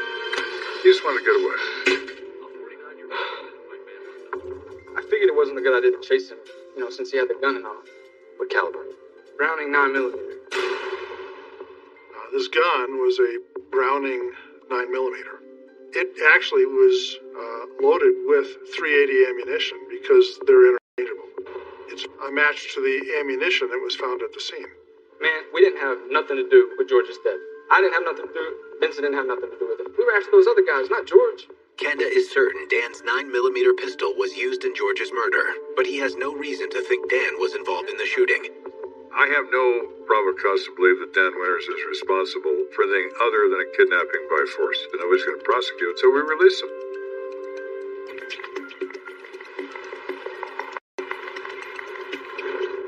Kenda's attention now turns to the two men that had partnered with George in robbing Vincent Freeman and other area drug dealers. Finding Taze Brooks and Fred Williams is really important because you're going to want to find them as quickly as you can and see what they've got to say. But before Kenda can locate them, a tip rolls in from an unlikely source. It's Kenda. He's in Weld County? We have an inmate in Weld County Jail. He says he knows who killed George Farragut. Now, generally, inmates want something in return. A lot of times their information is of no value, but we have to see and hear what he has to say. Okay, I'll be right there. Thank you. Bye. He might have something magical to say. Mr. Smith, I was told you have some information for me. Yeah. But here's the deal. I know what happened to George. I heard them talking about it. And you want me to go to the parole board on your behalf. But no. I don't want anything. He was my friend. I thought, wow. Here's a man who wants nothing in return. And is convincing when he says that George was shot down like a dog and that wasn't right. Like the people that you want to get? are the two guys that were with him pulling stick-ups. Fred Williams, Taze Brooks. Why those guys? Aren't they all part of the same crew? Oh, they thought George was a rat. He said that once George had escaped, he went back to his crew, so to speak, and he told them what had just happened. What the hell wrong with you? Y'all should have seen Vince, his boy Dad, trying to kidnap me. So, I escaped. Took old buddy's gun, held him up at it. All he did, he just asked me for y'all two names. What the hell did he ask my name? It ain't your name, it's my name. Hold up, man. What we gonna do? We find out we the ones running around hitting people. They did a lot of them. They didn't just do Vince. And they were very worried now that all these drug dealers were going to come looking for him and kill him. Look, all I know is that Fred and Taze killed my friend. You understand? It was them two guys. When he said that to me, all of these other potential suspects melted away. I believed him.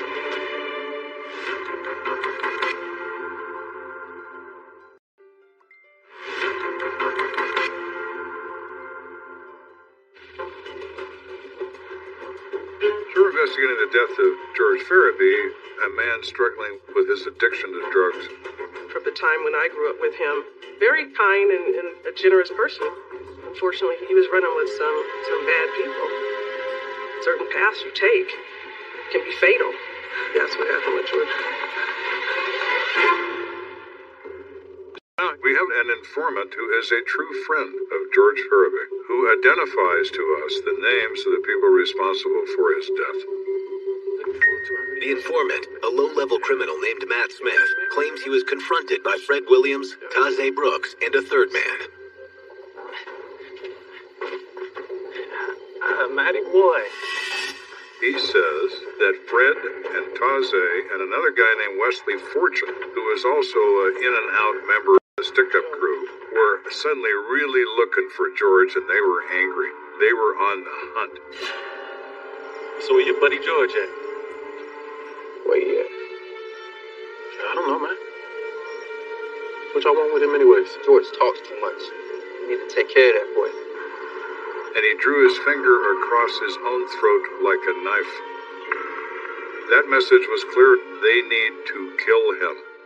Matt Smith believes the three men were worried that Vincent Freeman would let other drug dealers know that they were the ones behind the recent spate of drug rips. Listen up, man. Chill, man. When you reveal identities to one, you reveal identities to all. They were fearful of all the drug dealers they had robbed, getting together and seeking revenge. Something we came by. Well, I asked him, you're around these guys all the time. Does Fred Williams always carry? Does he have a gun? Oh, yeah, man. He's got a shoulder rig. He always carries a .357. And that's the right kind of gun. 357 bullets are recovered from our crime scene. And what other guns they have? Well, somehow Fred got a hold of it from somebody else. It is a typical tale with this gun. Guns pass through many hands very quickly on the street. Got me, man.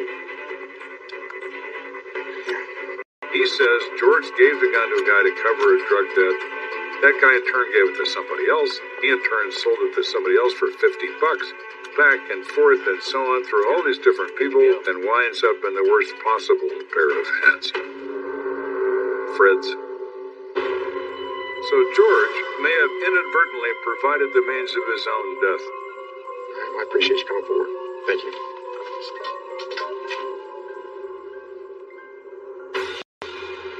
Acting on the information provided by Matt Smith, Kenda moves to bring Fred Williams, Taze Brooks, and Wesley Fortune in for questioning. We still need more evidence than we have, but we need a player in that group to talk. Now, you can pick your winner out of that group, but Fred is considered the worst of the three. Fred Williams' criminal history was extensive. He appeared to have engaged in prior violent acts. He was wanted in multiple states. It seemed like he was the natural leader of the team. Fred is not a guy who's going to tell you nothing. So we're thinking about Wesley and Taze as maybe the people to go look for. We get good news. Hey, Lieutenant, guess what? Taze Brooks? We just gave him to a pop. Really? Yep, we can go see him right now. Let's go. He turns himself in. Now, why does he do that? He wants protection. Fine. He made the choice for us. So we bring in Taze Brooks and we talk to him. Okay, Taze, let's get right into it. Tell us about you and George. George and I was just friends. Just did a little work together in the past. He confirms everything we've heard. So when you decided to murder George? I had nothing to do with it. That was all Wes and Fred. Taze explains that they're having a card game in Wesley Fortune's apartment. Taze Brooks is there, Wesley Fortune is there, Fred Williams is there. At that? So that George, man. This dude George more trouble than he is worth, man. Man, look, man, that's all you talk about. Look. Nah, for real. This dude can't keep his mouth shut. We gotta get got. Let's do it. No. We can kill this permanently, bro. At first, I thought they were bluffing. Later, we went to see Matt Smith. We asked them about what George was, and that's how I knew they were serious about knocking him out. Taze said that didn't interest him, and he went home. They stayed together and continued on the hunt. And last I saw them, they both had a gun. I knew they were serious about shooting. I ain't with it. What you mean you ain't with it? I mean, I'm going to the crib. Man, let's go handle this. The fact that only 2 types of ammunition were found at the scene lends credence to Taze's story. You clipped up? Locked and loaded. Where can we locate him? Good luck. They're probably gone now. At the beginning of this case, we were chasing ghosts. They're not ghosts anymore. They're Fred Williams and Wesley Fortune. To bring in Wesley and Fred, Kenda recruits some powerhouse help. We are aware that Fred Williams is a fugitive in 2 states. The U.S. Marshals are probably the best agency in the country for finding wanted persons. This is Lieutenant Kenda from the Colorado Springs Police Department. And because of the interstate activities of this individual, they're willing to pursue. But the next day, Kenda's fugitive problem is cut in half when Wesley Fortune turns himself in to law enforcement. He thinks maybe we're not as dangerous as drug dealers, so he surrenders and then lawyers up at the end of his incredible lies, and he's not going to tell us nothing. But we now have Fortune in custody. At the same time, Wesley Fortune is booked into county lockup. A pair of U.S. Marshals in Washington, D.C. are knocking on the door of Fred Williams' childhood home. Fred Williams here, please. No, what's on? Do you mind if we step inside and ask you some questions? Sure. Interesting remark is made during the course of that conversation with the family. When's the last time you saw Fred? 2 days. I don't care if I don't see him again. Wow. Pretty powerful coming from blood. And he's dangerous. And even his own family knows him. With the killer still on the loose, the frantic search for Fred finally pays off. Right there, When he is spotted, just moments after Marshall spoke with his family.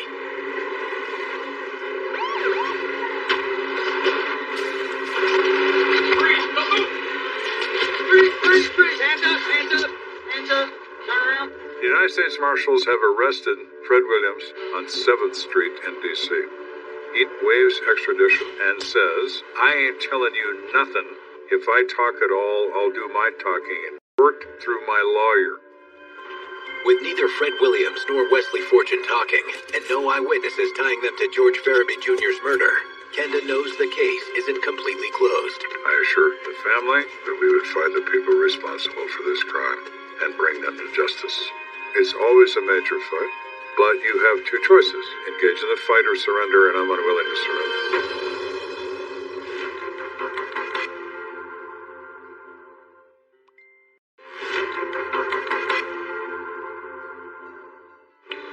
These are the people responsible for killing George Farabee, Fred Williams, and Wesley Fortune. But you always worry, absent a confession, it is important to hold people accountable for taking human life. It's the safety of the community that has to be paramount. The justice system isn't just for a certain kind of person. Justice is for everybody. Miss Kenda. Then, just days before his 2 suspects are set to be arraigned, Kenda receives new intel from someone serving time in county lockup alongside Wesley Fortune. it could be important, but then again, you're left with the fact that he is, in fact, a jailhouse informant. You generally don't get any doctors and lawyers who have knowledge of criminal activity. You get other criminals. Joe Kenda. So it may be helpful, it may not. Who knows? So I was told you had something for me about Wesley Fortune. Inmate Donald McCarthy tells Kenda that Wesley Fortune had recently approached him for advice. This informant has a reputation as the jailhouse lawyer.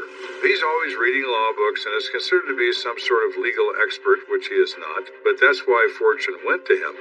So I'm hanging out in my cell one day, and Wesley starts talking about how he hopes the police can't prove that it's first-degree murder.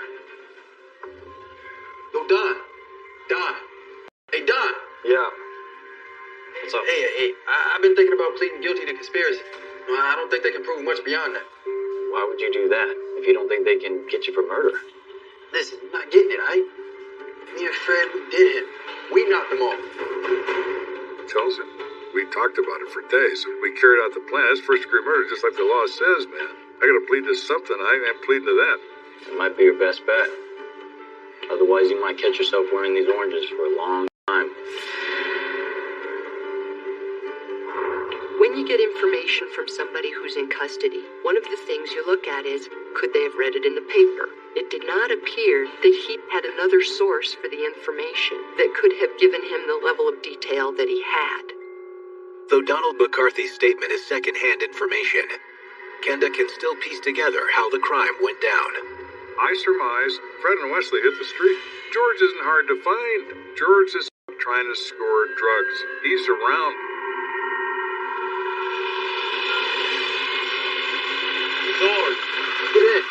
I'm just gonna kick it at the house tonight. George, man, come in. I got you on this one, man. Man, we found the best in the city, man. I swear to God, best in all of Colorado. Come on.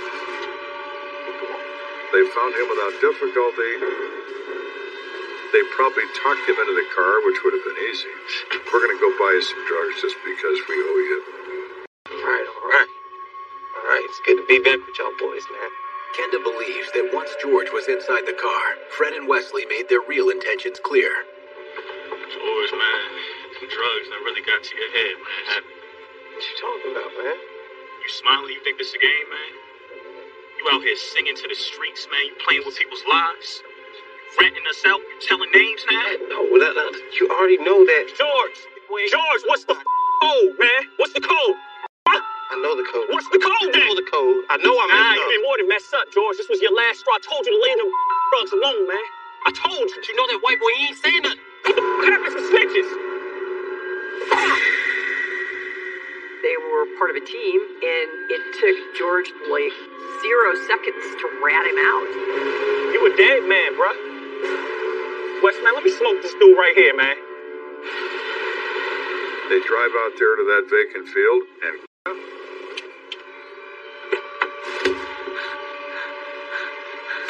Hell nah. Hell nah. What y'all need, Fred, man? Yo, you need money? I can shoot money. Money, man. Where's Fred? Please, man, you gotta up, man. You been running around. Hello, yo, what you talking about? Please, man, come on. Sorry, man. Sorry, come on. Think about it. Come on, do this, man. Hell up, we done know each other. And the gunfire begins.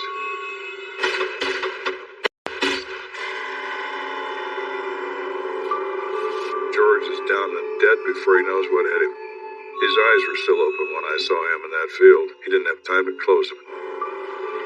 Ain't no more rat, George. And then they went on with their lives. It means nothing to people like that. Nothing at all. In the end, Wesley Fortune was the first one to go to trial. He was convicted by a jury of conspiracy to commit first-degree murder. He was later sentenced by the judge to 28 years in prison. Fred Williams worked out a deal and pled guilty to conspiracy to commit first-degree murder in exchange for a 14-year sentence. The weapons that were used were never found. We didn't have any eyewitnesses that put anybody at the scene. And so really all you had was information that would sustain charging them with conspiracy to commit the murder, the planning steps that they took. So at the end of the day, no one actually was charged with killing George Faraday. Very odd. Though they were glad to see the alleged killers serve time for their crime, George's friends and family feel his memory has been marred by the tawdry details of the case. I just would like people to know what he truly stood for. He was truly raised. He wasn't those things. He was a good guy. His life was just snuffed from him in an instant. So it's had a big impact on me, but I have fond memories of him.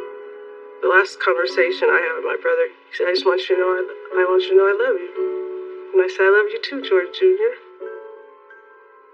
George was not a bad person. Addiction took his mind and took his soul and drove all of his behavior. He couldn't stop. So what's the answer? Don't start. Don't start. And you'll never be faced with the question of how do I stop?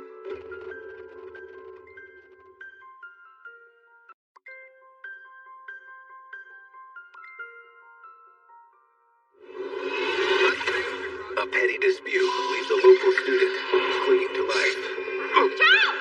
Somebody was just blitzing him. His arm was cut, clear to the bone. To solve the crime, Lieutenant Joe Kenda must weed through a pack of peculiar suspects. Whoever did this is out of control. Hands up! But stopping this madman I'm going in. proves riskier than he imagined. Police! He represents clear and present danger. Anybody could be the killer. The human body is not resistive of injury. You can die a million different ways by a million different instruments because the body is fragile. If you let bodies speak to you, they will. There's one thing that never changes. Murder. A life has been taken. Their stories are now my stories.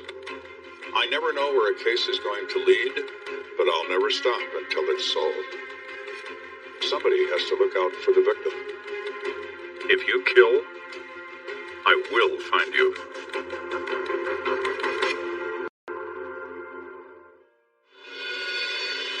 It's Easter weekend, a holiday for most of Colorado Springs. But not for first responders Tim Dienst and Bill Runge.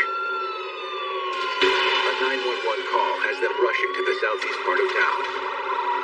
They pull into the neighborhood and the lights are out, except for the one house that they're responding to.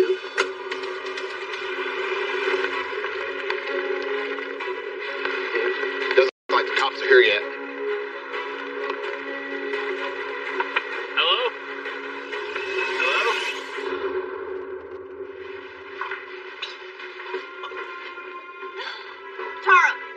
Charles, tell him it was an accident. Tell him. Ma'am, I need you to step back, please. Tim immediately goes to attend to the person laying there. Step back, please. Ma'am. That looks mortally wounded. Sir, we're EMS. We're here to help you. He lifts up the shirt and sees multiple stab wounds. Tell him it was an accident. Ma'am, I need you to stand back. Got multiple stab wounds to the abdomen. Need to assist his ventilation.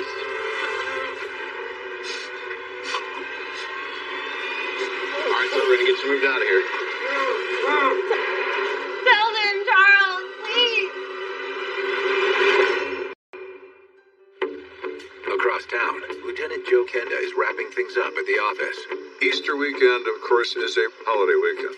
And that tends to lead to parties and drinking and excessive behavior, resulting in an enormous rise in calls for service for the police. Now, I know it's late, but I'm going to need those reports done tonight. Call me if you need to. Will do, Lieutenant. It was about 2 o'clock in the morning, and I was looking forward to going home. Go over, Kenda. Lieutenant Kenda, you've been requested at 1944 Carmel. The EMS reports the victim is in grave condition. Grave is a bad word, and I thought, I'm not going home. 10-4, by the way. Kenda out.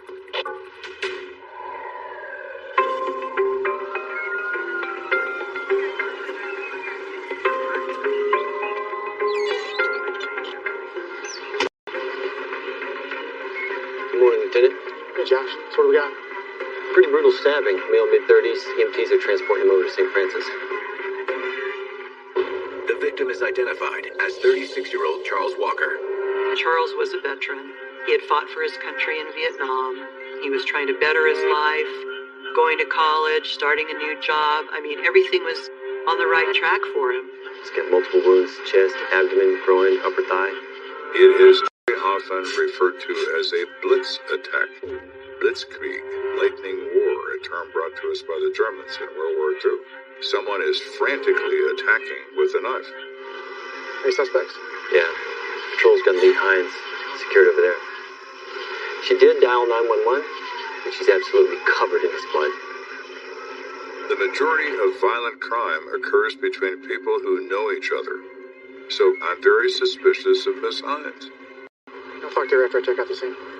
Right this way.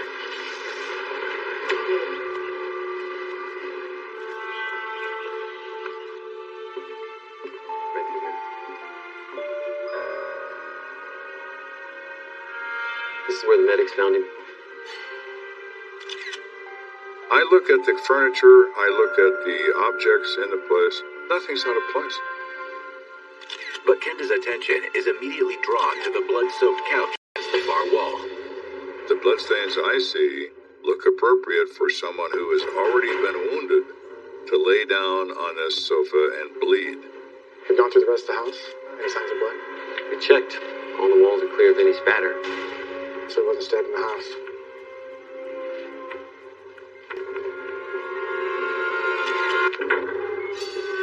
Given as much blood as this person has lost, then there's got to be a blood trail. Where did the blood trail lead? We can find out without talking to anybody. Trusty flashlight. Light the place up. That's where the EMTs got him. So we got more blood going that way. Look at the blood on the sidewalk. Followed across the grass because it's still fresh. It hasn't dried yet. So we're following that trail, and there is drainage bleeding in the grass and down a fence.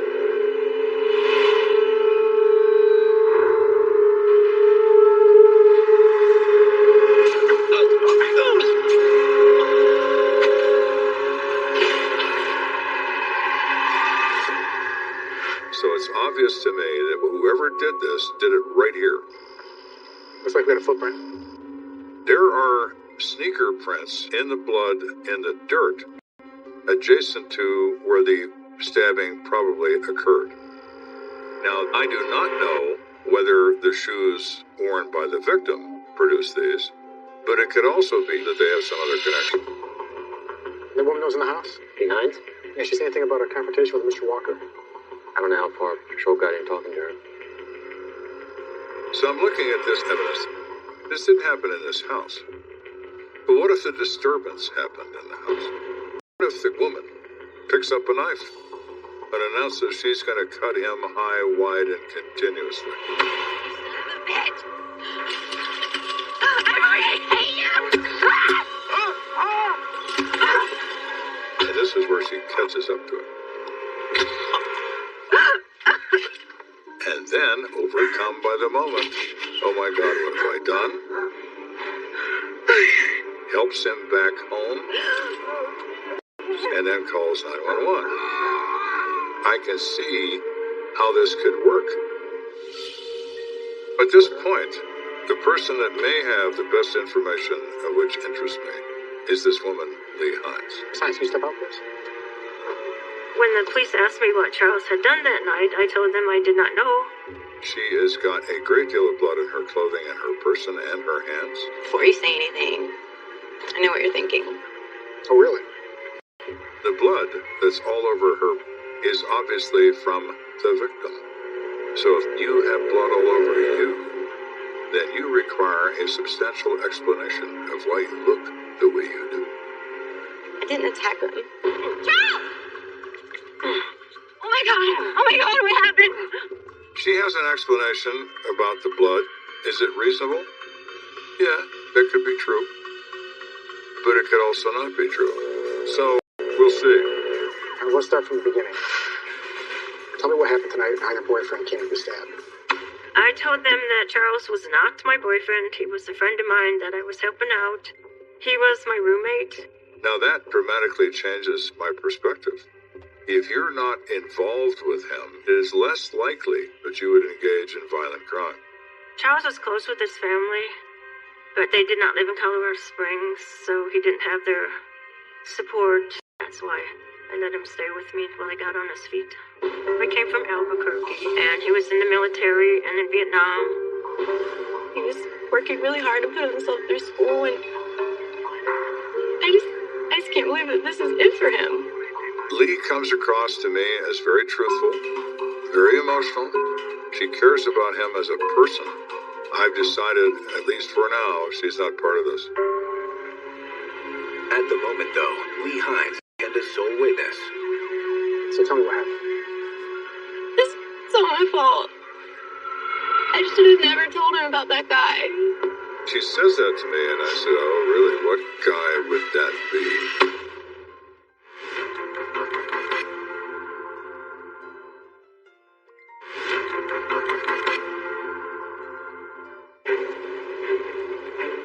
We have a Vietnam veteran named Charles Walker who's in the hospital in critical condition. And his roommate has just informed me she might know why. And she might even know who. Tell me what happened, Lee. It was around 2 a.m. There was this really loud party next door. Charles wasn't even home yet. And I got up to get a glass of water, and I looked out my window. She sees this guy. He's sitting there yelling at everybody. Shut the up! And then he... And then he what? She acted like she didn't want to tell me what else. I said, Miss Hines, I'm a policeman. I mean, you're not going to tell me anything that's going to embarrass me. What'd he do? Then he leafed himself. I'll be right there!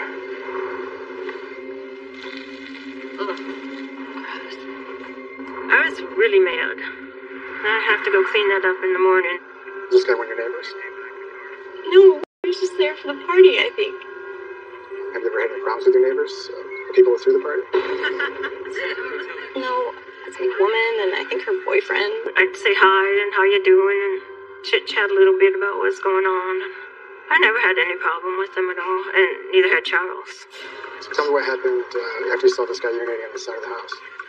I just was getting ready to go back to bed, and that's when Charles came home. Oh, hey. Hey, you still up? Yeah, couldn't sleep. Yeah, the neighbors in the guests are being pretty loud, huh? Yeah, they're rude, too. Really?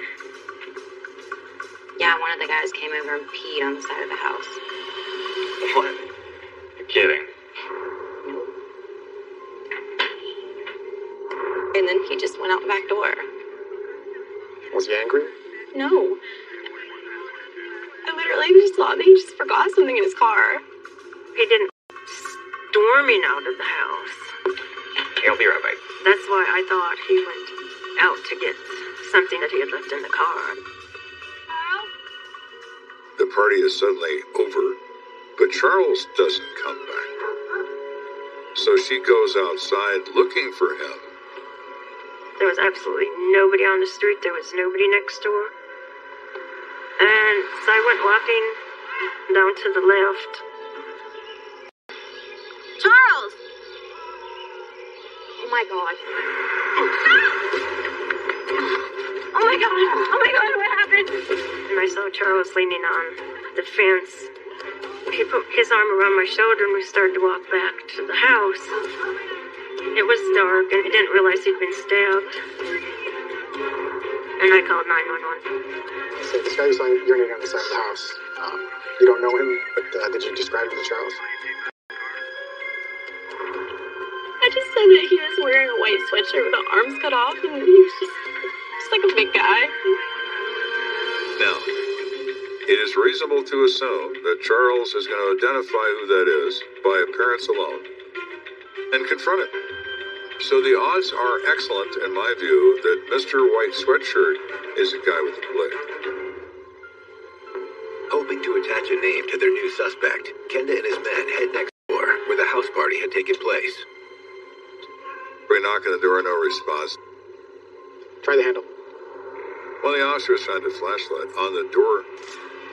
There's blood smears on it. I'm going in. Reason for entry is the exigent circumstance of could there be someone hurt in here.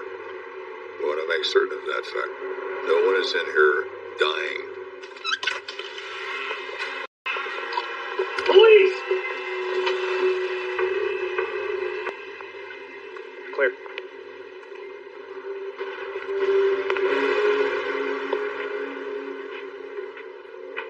House is clear. No bodies. Nobody's home. Looks like everyone sure left in a hurry. All right, let's glove up and search the place. When somebody really gets hurt, everybody's first instinct is to run. Because they know the next people that are going to come here are going to be the police. And nobody wants any part of that. Kenda and his team continue searching the house for clues. There's nothing in the bedroom that stands out. Furniture is in the rightful place. There is no blood and nothing is out of order. I'd walk in the bathroom.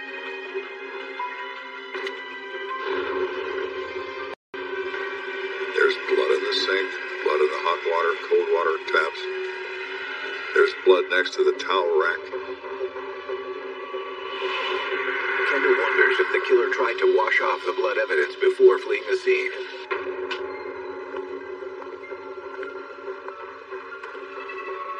Hey, Lieutenant, check this out. The sink has got water and soap suds in it. The water's still lukewarm. And there are knives in the water. Kitchen knives from the knife block. Kenda is confident one of the kitchen knives collected from the sink is in fact the murder weapon. Hey, Lieutenant. Go for Kenda. The victim passed away just not too long ago. Copy that, Kenda. When they told me he passed away, I kind of lost it. I'm sad for the family. I'm sad for me that I lost a friend. And it's just sad all the way around. As Kenda's team concludes their initial search of the house, they turn their attention to tracking down the homeowners. Not only can they ID my suspect, the evidence in the house says they've watched him cover his tracks. All right, let's set up a surveillance on the house. At some point, whoever lives here's got to come back. Yes, sir. You got it. This is their house, and all their stuff is here. And the immediate fear factor will eventually subside. They're going to come back.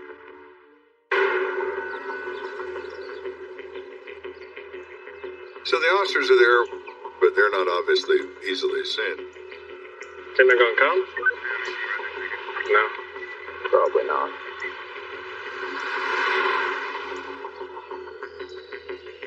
A couple hours later, this car turns down the street. There they are. The car stopped. Officers run the plates and determine the car is registered to the homeowner. Hands up! A woman named Debbie Archuleta. Now what? Step out of the car. Face away from it. Step out here. Back here.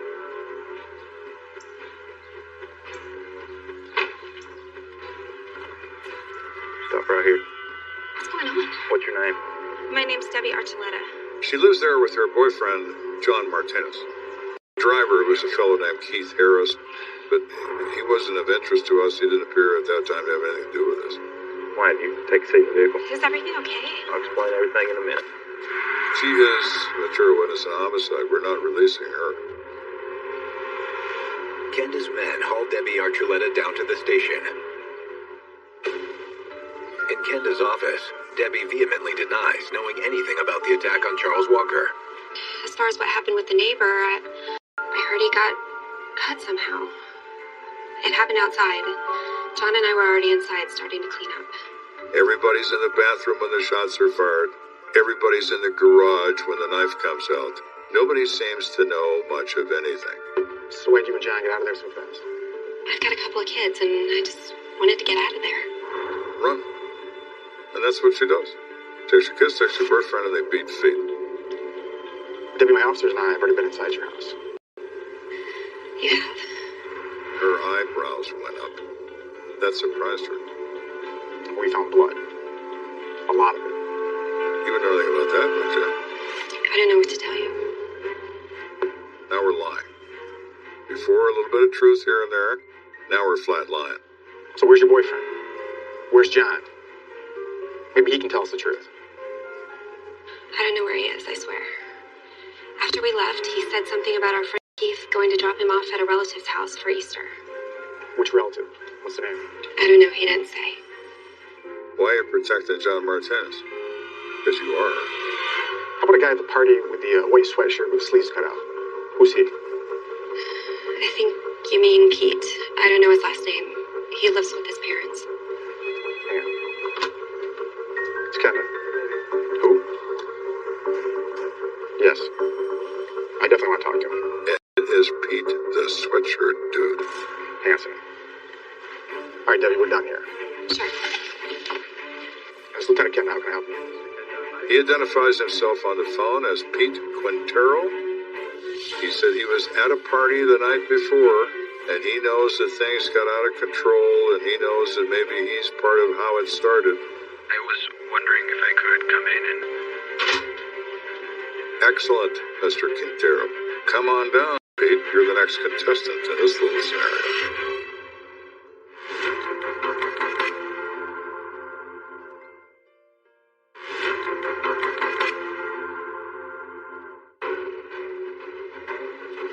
We're investigating the death of Charles Walker, age 36, and I am finally in contact with Pete Quintero, who to this point in this investigation has been my prime suspect.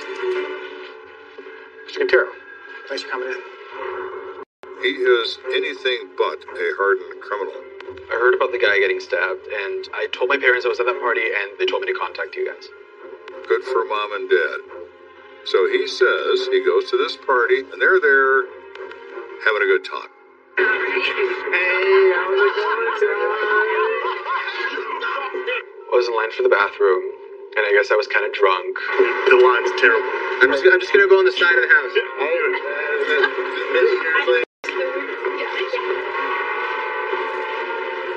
I just decided to take a piss on the side of John and Debbie's house, but I just got turned around, and I ended up being on the neighbor's house instead. Pretty simple mistake. These houses are incredibly close together.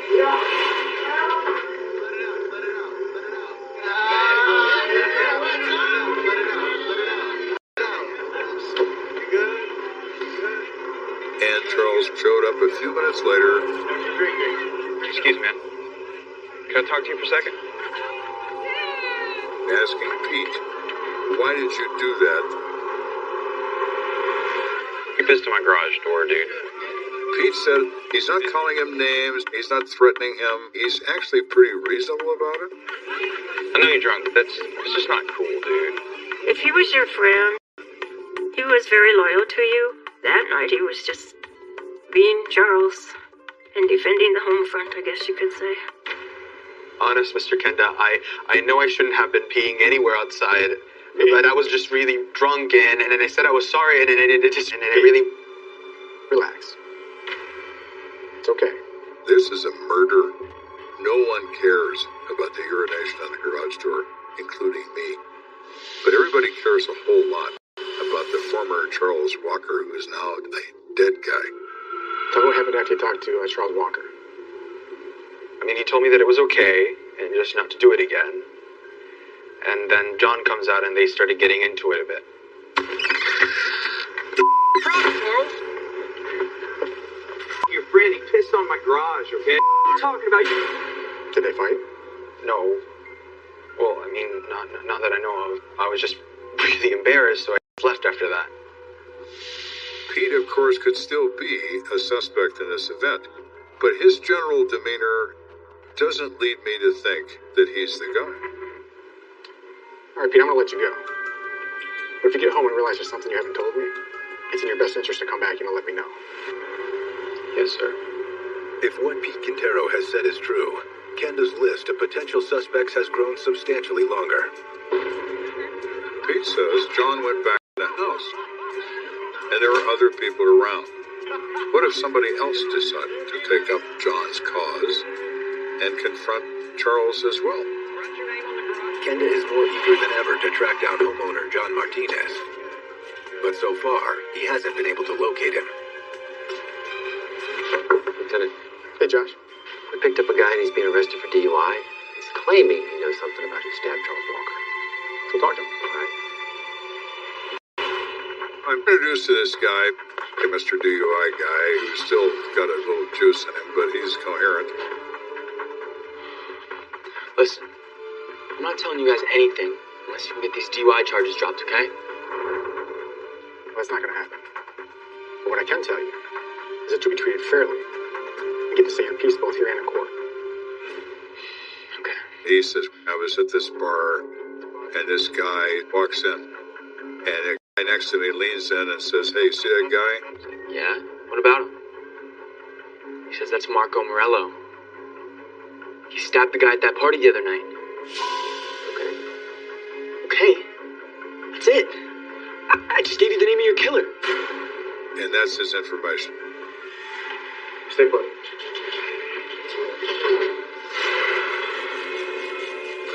Let's go run this Marco Morello's name, see what we got on him. You got it. It's the kind of thing that informants come up with when they're in a jam. We still have to look into it, but I'm not confident that this is meaningful. But the next day, Kenda receives a surprising piece of information.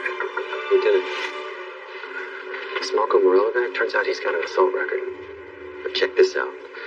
Apparently, he was involved in another stabbing 2 days after Charles Walker was killed. Oh, really? Well, maybe Marco is a little more interesting than we thought.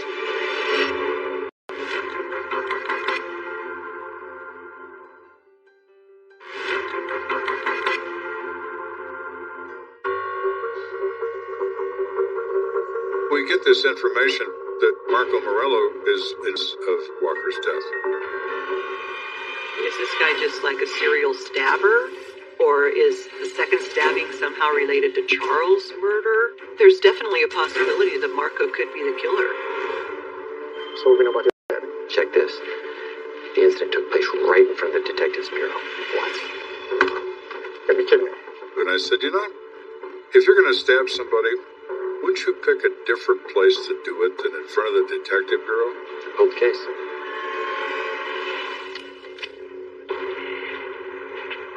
Sorry, man, I don't have any money. You don't think I don't know what you've been telling everyone about me? Excuse me? I've heard everything.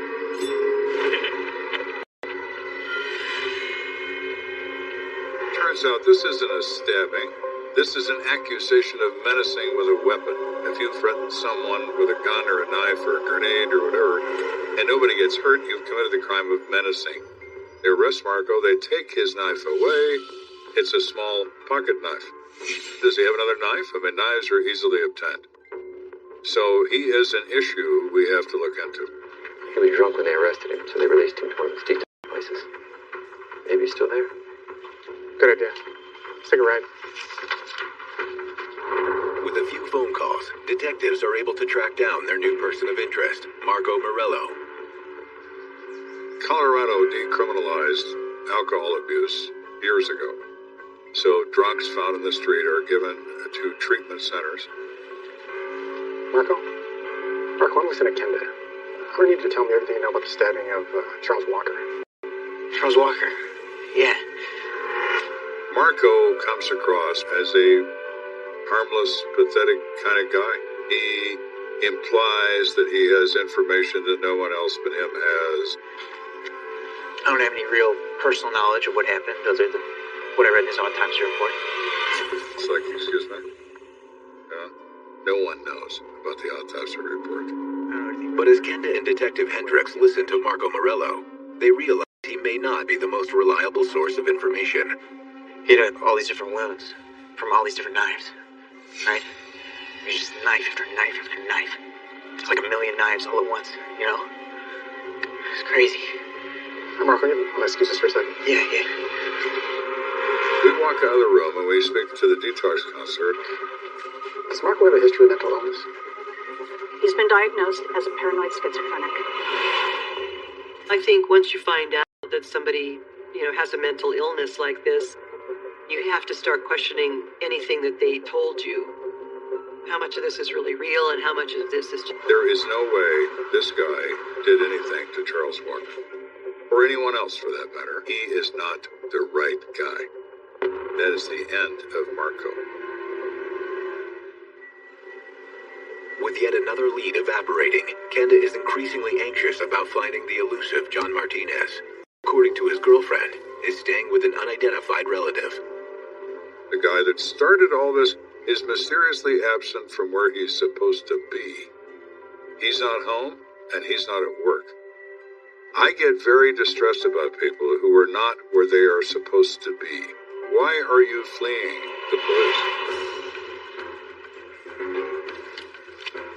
That's when Kenda comes up with an alternative plan for tracking down his suspect. This is Kenda. Can you do me a favor and locate a Keith Harris? He's the guy that drove Debbie, the homeowner, back the morning after the party. James out! The guy that drove her by the house when she was observed by the police is the same guy that drove John to his relative's house hours after the stabbing. Great. Thanks. So now we need Keith Harris to shed some light on John's involvement in this crime or his lack of involvement. He now represents a key. Within the hour, Kenda is seated in Keith Harris's living room. Look, Debbie came over, and then I took her home. But as the two men talk, Kenda gets the sense he's being given the runaround. When she was over here, what'd she say? I don't really know. She said she needed somewhere to hang for a bit, and I said, sure, come on over. Keith Harris has been in custody. He's been in prison. He knows not to ever be a witness. If you don't know, you can't testify. He didn't know nothing about nothing. How about John Martinez? What'd he say when he was here? John wasn't here. You didn't see him at all that night? No, sir.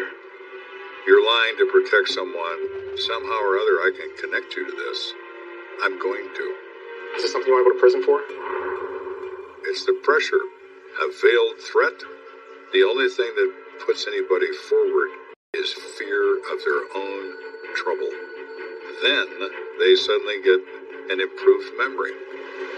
Well, I guess he was over my house for a bit. Good. What else? I don't know how to say this. He had, Keith, I'm losing my patience here. Do you want me to call your parole officer and let him know what we're talking about? All right.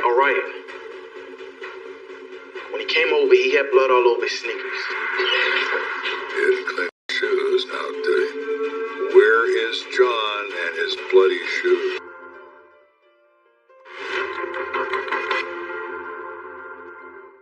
My experience tells me that John Jacob Martinez is the guy that stabbed Charles Walker to death. And he's got blood on his shoes. And I don't only want to find the shoes, I want to find the dude that's wearing them. Has located Keith Harris, who admits that John stayed at his house the night after the stabbing. When he came over, he had blood all over his sneakers. But that's not all. He had blood on his jacket too, like on his sleeve. Sorry about this. Thank you. No problem. And thanks for letting us stay here in such short notice. No problem. You know what's blood from? I got in a fight with my neighbor. Did you ask him about it? He said he cut him a few times. You're right, John. You certainly did. And the next morning, before I took Debbie home, he asked me to take him to his grandfather's house. Well, I appreciate you being honest with me. No problem. I'll be in touch.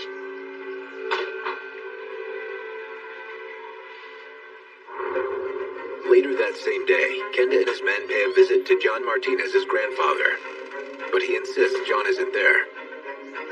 He's obviously lying to protect him. 4 days we look for him, we check with the family, relatives, friends, everybody.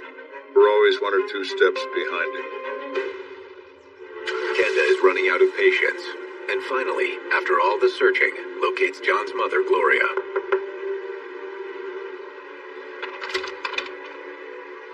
Miss Martinez. Kenda's approach this time is to put the fear of God into her.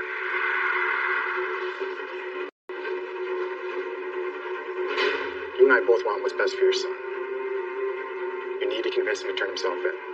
This isn't going away. And we leave it at that, and we wait. We don't have to wait long. It's Kenda. Hello, Mr. Kenda. John's here with me now. He's going to surrender peacefully. Make sure he doesn't go anywhere. I'll be right there. Okay. Kenda and his men race back to the Martinez home.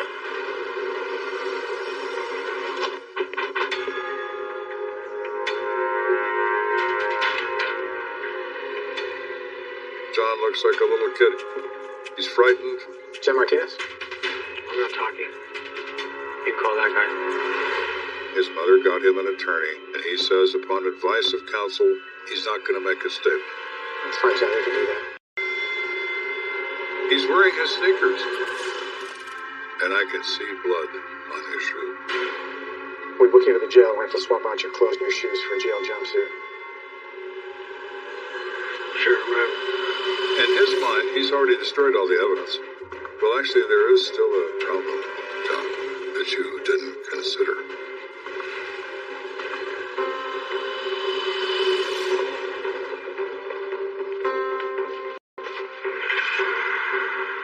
Once John Martinez has been booked into custody, Kenda sends his clothes to the forensic lab for processing.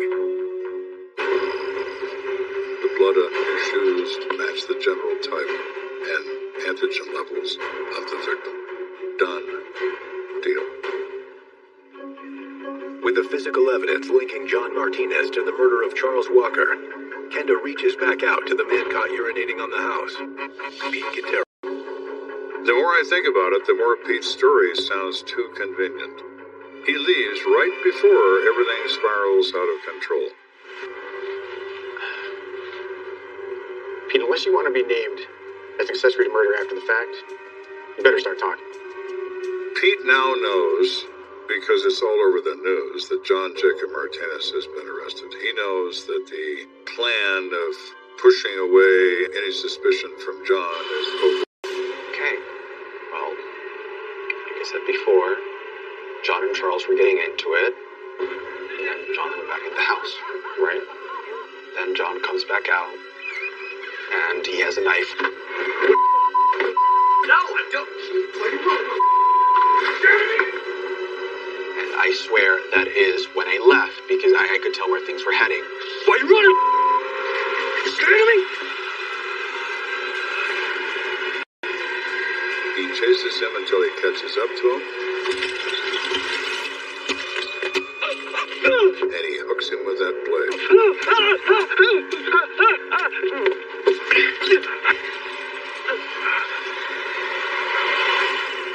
Why does he do all that? Who knows? He's got a few drinks in him, and he's got a bad temper, and maybe that's all he needs for motivation. John runs back to the house, and the case unravels from there. In a few minutes' time, someone's dead, other people's lives are changed forever, and over what? Over nothing, really.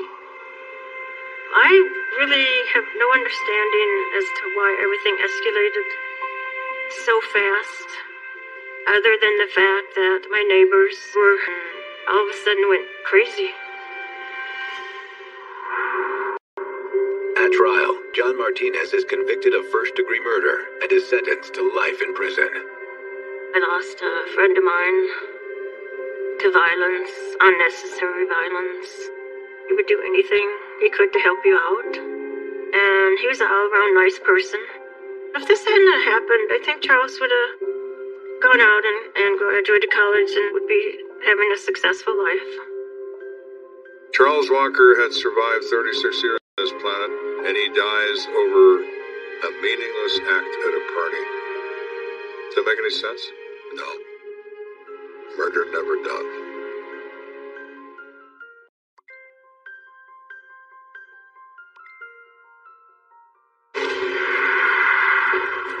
A young man is gunned down.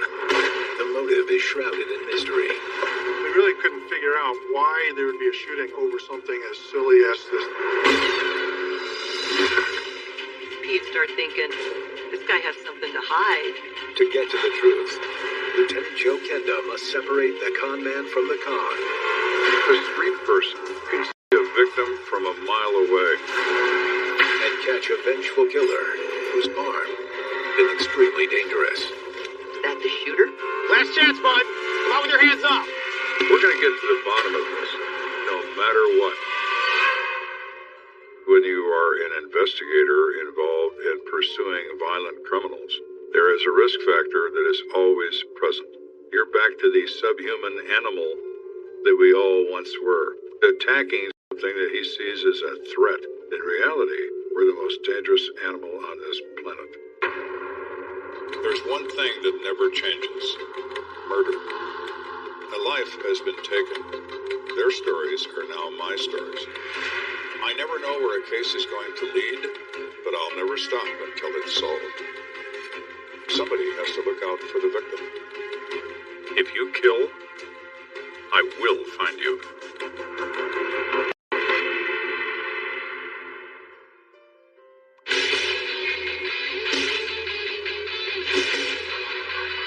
It's Friday night, and 20-year-old Oscar Redman doesn't have a care in the world.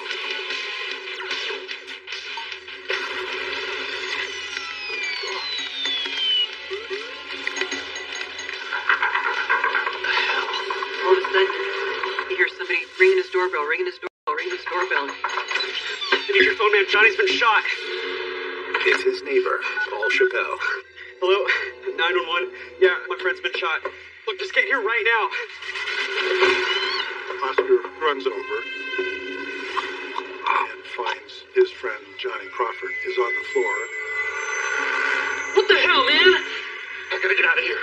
Oscar looks down, sees Johnny on the floor. There's blood coming out of his mouth.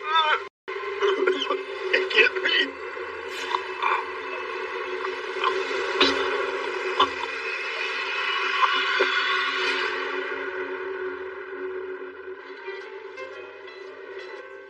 Great, thank you. Enjoy. Thanks. You're welcome. Can I get you anything else?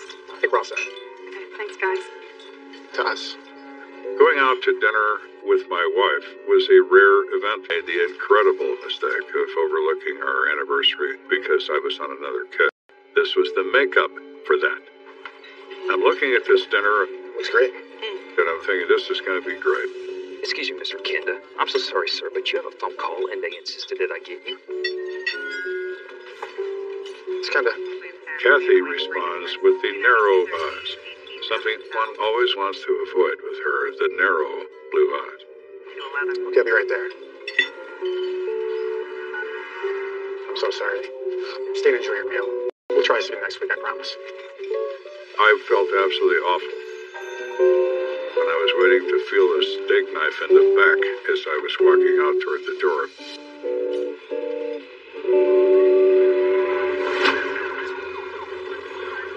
Minutes later, Kenda checks in with Detective Skip Arms. Lieutenant? Skip? That's what we got. Shooting upstairs in the victim's apartment. He's already been transported to St. Francis. Do you know who the victim is? A 19-year-old Johnny Crawford took one to the chest, one to the foot. Dead on arrival. So take a look.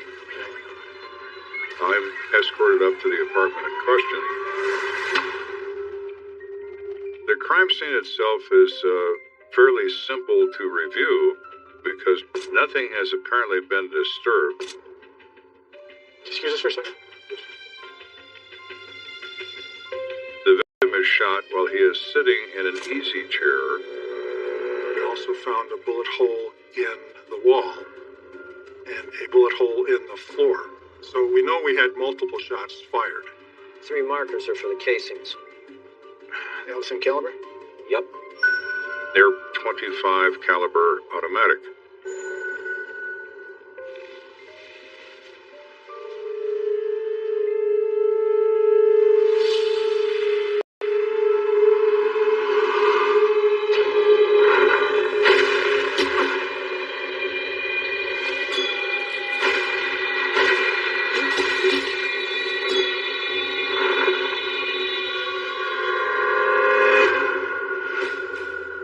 Somebody throws 3 bullets at this guy and hits him twice. Found a weapon on the other side of the chair. It's a hunting knife, cheap quality, that hunters carry to skin game with. But it's in a sheath and snapped in place. The knife could raise a number of questions as to whether it was used in defense by the victim or if there was another assailant. Nope. No blood. Any witnesses? Yeah, Johnny's roommate, Paul Chappelle, he was here during the shooting. He was outside in the hallway being questioned. And then her neighbor, Oscar Redmond, he came down after the shooting. All right, we're talking to the roommate. Oscar Redmond was an aftermath person. He doesn't really know what happened. He wasn't there when it happened. The guy that's more important to me is Mr. Chappelle. You talked to him. Because he is in this apartment when this whole event occurs. So you're the roommate, Paul Chappelle? Yeah. How long have you known John? Not long. A couple months. Johnny Crawford was from West Virginia. He had heard that, maybe there was some work for him out here in Colorado Springs, so he was just trying to get his life started. He came across some hard times and was out of a job when this incident happened. So you were here when he got shot? I didn't see it. I was in the kitchen the whole time. Johnny was in the living room talking to these 4 guys. That surprised me a little bit. 4 people, that's important to know. So I said, do you know those people? Actually, yeah, I knew one of them, Bud Carpenter. Johnny used to room with him at his old place. Paul Chappelle says that there were 3 other men he'd never met before. 2 men with blonde hair, and a 3rd man who was very muscular and stood on the side. What were they talking about? I don't know, something about a guitar and an amp. See our amp? Where's our guitar? I don't know. What about the amp? Could we just at least get our amp? No, I don't know about that. You should probably go.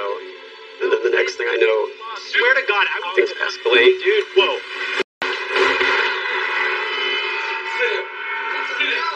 He drops down to his knees and just kind of gets in a corner.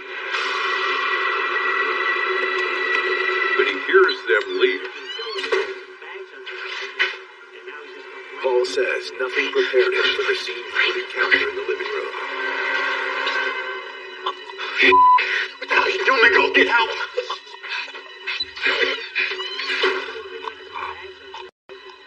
And when I came out, the other guys had left, and Bud was giving Johnny CPR. You say to yourself, well, he didn't do it because he was trying to help him. Well, not necessarily. It's not uncommon for people in a moment of anger to hurt someone, then be instantly overcome by sorrow and try to help them, try to stop what they have just done. I ran upstairs to call 911, and when I got back, Bud was gone. He left? Yeah. Anytime somebody runs, you think that they're running because they have something to hide. So you wonder, is that the shooter? So this guitar and amp thing, is there any more you can tell me about that? Actually, yeah. He says, well, I haven't seen the guitar for a couple days. It hasn't been here, but guys must have taken it. Kenda wonders, could Bud Carpenter have had some unfinished business with his old roommate? You still owe me 3 months' rent. It's not just gonna go away. That's $900. Bud, take the kid's amp. Damn right I'm taking it. Where's your guitar? I'm taking that too. Man, I ain't giving you Is that right?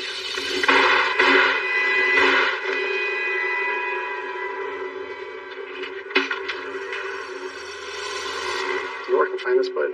Yeah, I'm pretty sure Johnny had some old nail lying around. Okay.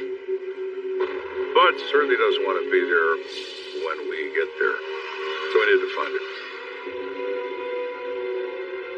Alright, be ready for anything.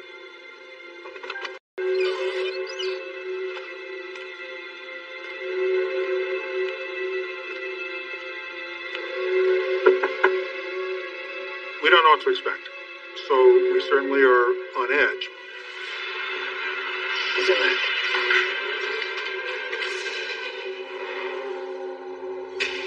Bud, we know you're in there. Come out with your hands up. Is this the guy who shot Johnny Crawford 3 times? Well, we're about to find out. I have my hand on my gun when I hear that doorknob turn.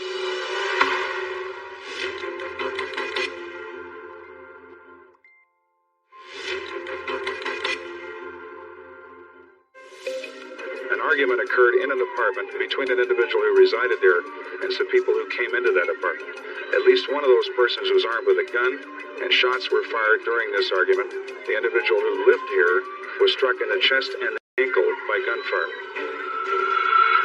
We're investigating the shooting of Johnny Crawford following a visit by 4 mysterious men.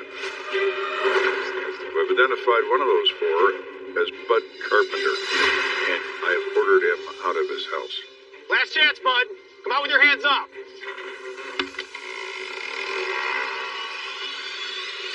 Shoot, please, don't shoot. Any weapons? No. Your hands on the wall. Go check. It's clean. Bud comes across as fearful of the police, fearful of everything, maybe, but he's not dangerous. But we just want to talk about what went on over at Johnny Crawford's house. Okay. Mind if we come in? Yeah, yes, sir. Come on. Now he's calming because he knows we're not going to drag him off the porch or anything else. So, Bud, why'd you take off from Johnny's? I had to. And the guys that shot Johnny saw me talking to the cops. They might shoot me too. Bud is a fearful kind of guy. He thinks everyone's his enemy. So that's a perfectly... Just hanging out. And those 3 guys showed up. Bud says that Johnny lets him in. He goes and sits down. What happened after they showed up? Started just arguing about guitar and an amp. I see our amp. Where's our guitar? I don't know. The conversation turned more tense and it became more heated. You guys think you're such badasses. But he was kind of afraid. So he tried to divert his attention away from what was happening there and towards the TV. I fought numb and I freak out kind of easy. Can't be around. It's okay, Bud. Take your time. It doesn't surprise me that this fellow is a Vietnam veteran. He has the demeanor of someone who does suffer from post-traumatic stress disorder. They are fearful of conflict. People raise their voice. They want to leave the room. And they start yelling about the guitar and the amp. Whoa! And all of a sudden, he just goes quiet. Bud? You okay? You could see it in his face that he is in a total state of confusion, drifting back and forth between memory and event. A lot of the vets who were in the Vietnam War era, they came home with a lot of mental scars that weren't treated because we didn't understand it at that time like we do now. And in his situation, it brought a whole flood back to him of what he had seen in the war. And then they what? And they shot Johnny. Bud stood up, sort of in a panic. Sit down! Or you're next. But then the shooter pointed the gun at him. All right, let's just get the amp and get out of here. And now he's just I don't know. You could just see him glaze over. He put his face in his hands and he says, I just don't know. I pressed him about as far as I can. It's time to let Bud alone. Thanks, Bud. If you think of anything else, anything at all, let us know. Harvey. Kept hearing the name Harvey. Maybe one of their names. Okay, that's good, Bud. Thank you for your service.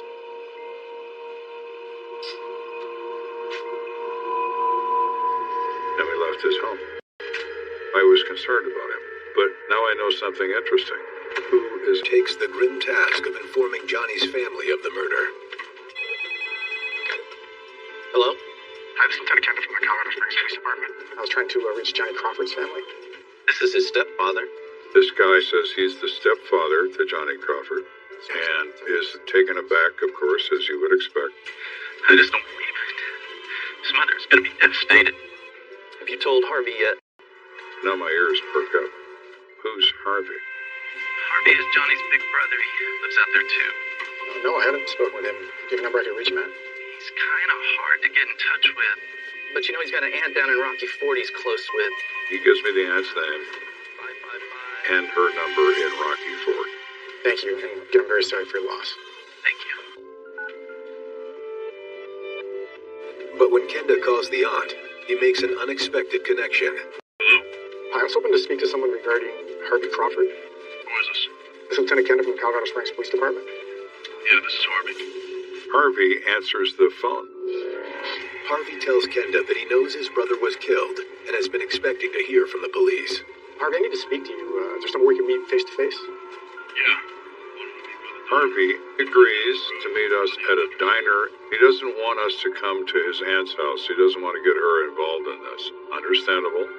Okay, I know where that is. I'll see you soon. Bye. The next morning, Kenda and Detective Arms anxiously await the arrival of Johnny Crawford's big brother, with the hope he can lead them to the shooter. Harvey shows up.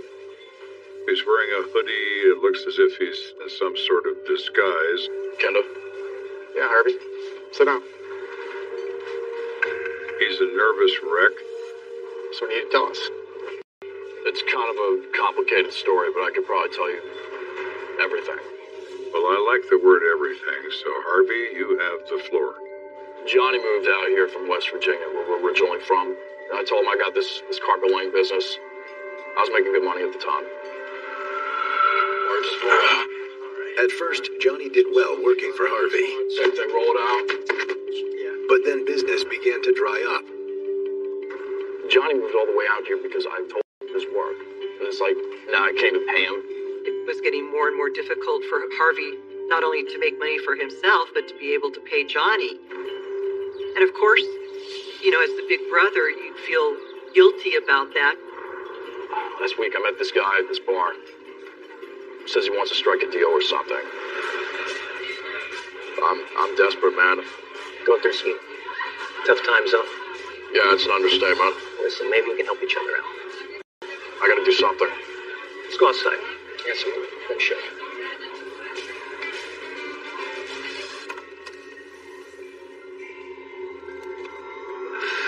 Alright, so what are we looking at here? It's cocaine, man. Cool with handling drugs, right? Yeah.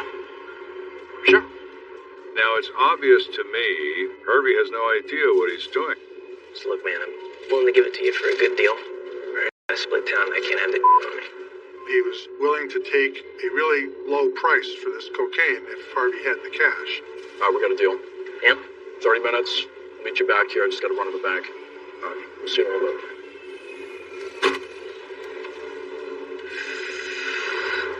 I mean, I saw this as a chance to try and provide for Johnny. I gave the dude everything I had. So now Harvey finds himself the proud owner of 6 grams of cocaine.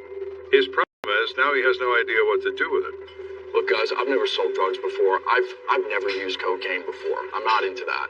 But luckily, a friend of mine, I mentioned my situation to. What was the guy's name? Oscar Redmond. Well, there's a name we know. That's the downstairs neighbor, Oscar Redmond. According to Harvey, a couple of days after he purchased the cocaine, Hey, Harvey. Go home, man. Oscar introduced him to a pair of brothers. Got a couple of guys I'd like you to meet. Okay. This is Lance and Ted. Nice to meet you, man. We go way back. Nice to meet you, Ted. Okay. Yeah, we're looking to make a deal if you're interested, buddy. They said they had a guitar and amplifier, and that they might be willing to trade that guitar and amplifier for some cocaine. Alright, we'll meet you in the lobby in like 10 minutes. How's that? I'll take you up. Okay. I appreciate it. Alright. Cool. See you guys inside. So you went through with it? Yeah. Look, I'm a musician. I'm not a drug dealer. I know how to sell a guitar. I could sell you an amp or something, but I was desperate. I just needed the rent money for Johnny. Look, I'm telling you. Lance and Ted, they killed my brother. Harvey, that doesn't make sense. Your brother wasn't even part of the deal. Why would they want to kill him? Now Harvey is acting evasively, and he realizes that his story needs some backup, which he's unwilling or unable to provide. Look, it's just a feeling I have. I'm telling you. No, it isn't, Harvey. It's not a feeling. You know more than you're telling us.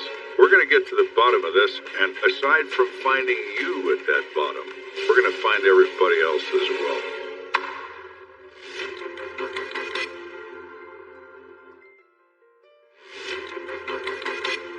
Johnny Crawford. We're now in contact with his brother Harvey, who says he knows who did it, but we also believe that Harvey knows why it was done. And Harvey, so far, hasn't told us. Cut the crap, Harvey. Why would Lance and Ted have anything against Johnny? All right, look, I didn't tell you about everything with the guy at the bar and the drug deal. We're listening. I'm not sure that cocaine I bought was the real deal. And why is that? Harvey tells us that the person sold him 6 grams of cocaine for $200. You know, this is really an unbelievably low price, and one would suspect that maybe it's of questionable quality. A street person can see a victim from a mile away. This guy takes one look at Harvey and makes the correct assessment. $200 it's yours. Certainly the price was the first thing that should have triggered some suspicion. Instead, Harvey thinks, hey, what a deal. Let me take a look at what you got. He had heard somewhere that if you put a little bit on your tongue and it gave you a numb sensation, then it would be good cocaine. All right, we got a deal. Harvey claims he didn't realize anything was amiss until a few days later, when Oscar Redman brought him a message from Lance and Ted. Hey, Harvey, listen. I just saw Ted and Lance, and they're pretty pissed. Oscar told him that Ted and Lance wanted to get the guitar and amp back, or someone's gonna get shot. Harvey, listen, this is serious. All right, look. Just forget about it. Could care less.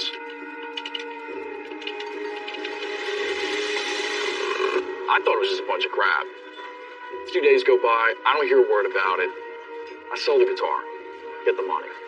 Sometimes stories, true stories, are bizarre because you assume a certain level of intelligence. Harvey has been mercifully spared of the ravages of intelligence. When threats of shooting comes forward, don't worry about it. They're harmless. His reaction is to ignore this, and it'll all somehow go away. Kenda wonders, did Lance and Ted come looking for Harvey? And when they couldn't find him, decide to take their vengeance out on Johnny instead? I just feel really bad. It's like I'm indirectly responsible for my brother's death. Well, you're wrong there, Harvey. You are directly responsible for your brother's death. Johnny has nothing to do with this. His only crime is that A, he is related to Harvey, and B, he is home when they arrive. Okay, Harvey. Where do we find Lance and Ted? How about the third guy that was with him? Big muscular guy. Guys, I don't know. Ask her or something. That's all I know. Now, that makes sense to me because Redman introduces these brothers to Harvey in the first place. All right, we appreciate the information. Be in touch.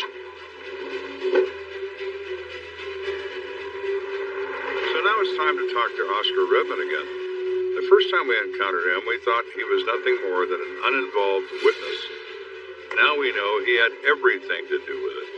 There are always going to be those people who will tell you as little as they think they can get away with. So it's pretty common for us to have to go back and talk to somebody 2 or 3 times before we might get the full story. When Kenda and Arms reconnect with Oscar at his apartment, they make their intentions crystal clear. Oh, hey, detectives. Oscar, we need to talk. And his face falls. I think there's a few things you need to tell us about who shot Johnny Crawford. He has the look of someone who realizes the cat is out of the bag. Well, I introduced Ted and Lance to Harvey. He says that I was just trying to be friendly. They both had a need for each other. We know there was a third guy with the brothers the night of that shooting. Big muscular fella. You know who that is? That was probably Ralph Spencer. Dude's huge. But it's obvious during this conversation that Oscar knows the brothers really well. He knows them so well, he even knows Ralph Spencer as the only big guy that they associate with. Lance and Ted. What are their last names? Nixon. Write down everything you know.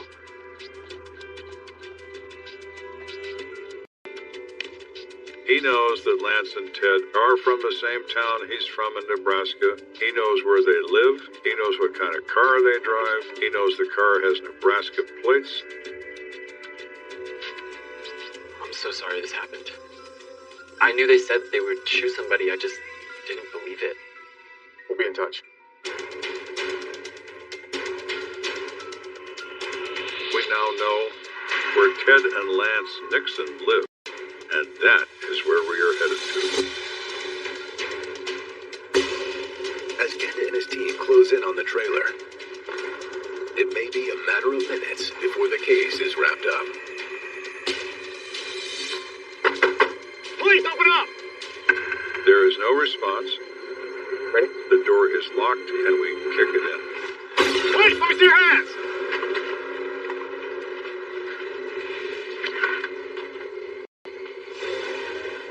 We check every room of the trailer. We're clear. Clear. Nobody's there.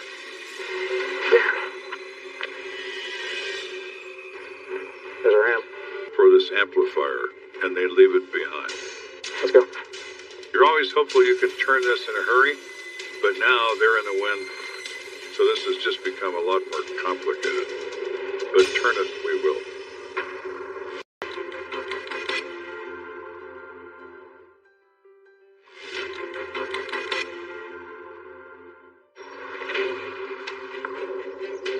We are now in pursuit of Ted and Lance Nixon for the murder of Johnny Crawford. The fact that these people are recent arrivals from the state of Nebraska, the likelihood is great as Nebraska is where they will go. We have listing information on their car. We know the plate number, and we put it on all points bulletin, but we have no idea how successful that's going to be. Meanwhile, detectives turn their attention to the muscle-bound man with them the night of the murder. We don't know where the Nixon brothers are, but we do have Ralph Spencer, so let's go find Ralph and find out what his story is. Ralph Spencer? Yeah. Colorado Springs Police Department. Mind if I ask you 2 questions? Yeah, sure. But I gotta get to work. He looks like he's a little bit hungover. His eyes are a red road map. Whatever Ralph did the prior night, he did a lot of it. Mr. Spencer, what were you doing at Johnny Crawford's apartment last night? Who? Johnny Crawford? I don't know that name. I was at the Candlelight Bar all night last night. Let's try this again. What were you doing at Johnny's apartment with Lance and Ted Nixon? Listen, I don't know those names. And I gotta go. I gotta get to work. Okay. You wouldn't mind if we took a picture real quick, would you? Nah, sure, I guess. What's that? Even though he denies knowing Johnny Crawford. Come on, Ralph. Give me a smile. With his photograph, I can show that to witnesses, and the next conversation we have will be an entirely different playing field. Then, Dispatch to Kenda. Go for Kenda. Yes, we've located the Nixon brothers' vehicle. It was abandoned in Nebraska.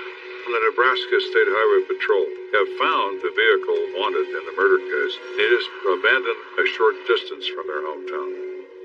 It's obvious to me that they got in touch with their family. So now it's time to call their mother. Yes. Can I speak with Mrs. Nixon? Yes, this is Mrs. Nixon. We talked with their mother, really telling her how important it was for her sons to turn themselves in, because they... Well, I don't really know where they are right now.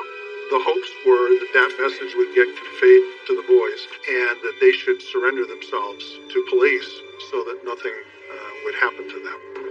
Mothers love their children, no matter what they've done. And you play on the emotion of mom to get who you want off the street. If you could get in touch with them, Mrs. Nixon, we'd appreciate it. Like any mother, she was concerned for her boys. Yeah, I'll let you know, Detective, if I hear from them. All right. Thank you, Mrs. Nixon. Bye-bye. And she didn't want them to end up in a shootout out on the roadside with police trying to arrest them.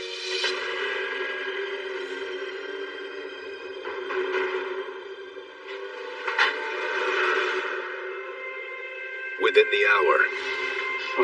Oh, we surrender. Ted and Lance Nixon walk into their local police department. Yeah, let's have a seat over here. The desk officer basically ran their names in the system, and they were placed under arrest. I, of course, want to interrogate them. So Skip Arms is sent to Nebraska. Officer, Detective Skip Arms from the Colorado Springs Police Department. I believe you have a Ted and Lance Nixon for me. Yeah, give me just a second. I'll get him for you. Sure. Here they are. You can take us back to Colorado, but we ain't got nothing to say.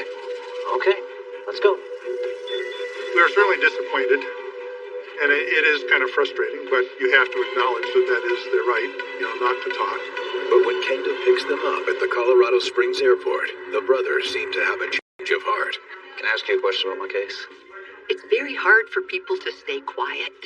It is not uncommon for people who have been on a long plane trip to start to get comfortable and start to make statements. I mean, if we felt threatened, or that our lives were in danger, what if someone had a weapon? It could be considered self-defense, right?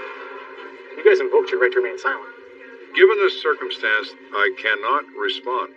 This is a spontaneous statement made by the arrestee, and the law is referred to as re justi, a Latin phrase that ultimately means spontaneous remark. That's what he's done. However, given that, if the suspect continues to talk and it's not at your direction, there's no obligation to tell them to be quiet. And so we will sit back and listen to anything they have to say, and that's perfectly legal. Can I just tell you my side of the story, and then you can tell me if it's self-defense?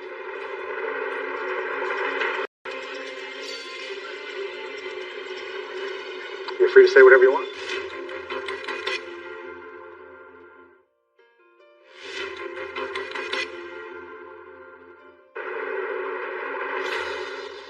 We are now in a position where we have the Nixon brothers under arrest for first-degree murder.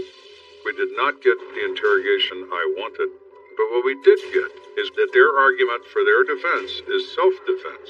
Lance Nixon continues to volunteer details of what he claims happened in Johnny's apartment. I mean, we were nice, we weren't pushy. We just went over there to get our guitar and amp back. But his brother was there, and he was just crazy. He pulled a knife on us. So we didn't have a choice. Ted had to shoot him. What he's saying makes no sense. After Johnny pulled the knife, and after he was shot, he put the knife back in the scabbard and locked it down with a snap cover. Are you gonna say anything? I'm going to invoke my right to remain silent. Let's go. Kenda may not be getting the full story, but there's one important detail that's been straightened out. I wasn't sure who pulled the trigger, and Lance just handed me that on a silver platter. Ted had to shoot him because he had a knife. So Ted is the shooter, not Lance. Now, all Kenda needs is for a witness to confirm or deny if Lance and Ted are justified in claiming self-defense. Ralph Spencer goes into the apartment with the Nixon brothers, so that's why it was important to get his version of events. But Ralph Spencer isn't talking, so before Kenda can get him to open up, he needs some help from Johnny's roommate, Paul Chappelle. Okay, Paul. I know it was quick the night you saw those guys at the apartment, but I still need you to look at the photos. We brought in Mr. Chappelle to look at a photo lineup that contained a picture of Ralph Spencer. That's him. In less than 2 seconds, he put his finger on it and said, "That's him right there." You sure? I'm certain he was just standing there, but that's him. Okay, good. Thanks for coming in. No problem. Once Paul was able to identify Ralph as being the third person there, we figure we have leverage now to really get him to talk as to what happened in the apartment.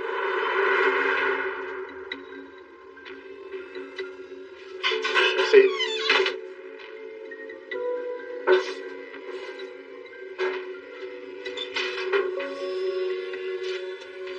You've been identified by a witness as being in Johnny's apartment the night he was killed. It's time to talk, Mr. Spencer. Ralph reacts like, oh, God, they know everything. Yeah, we kind of do, Ralph. I had no clue. Tell me what happened.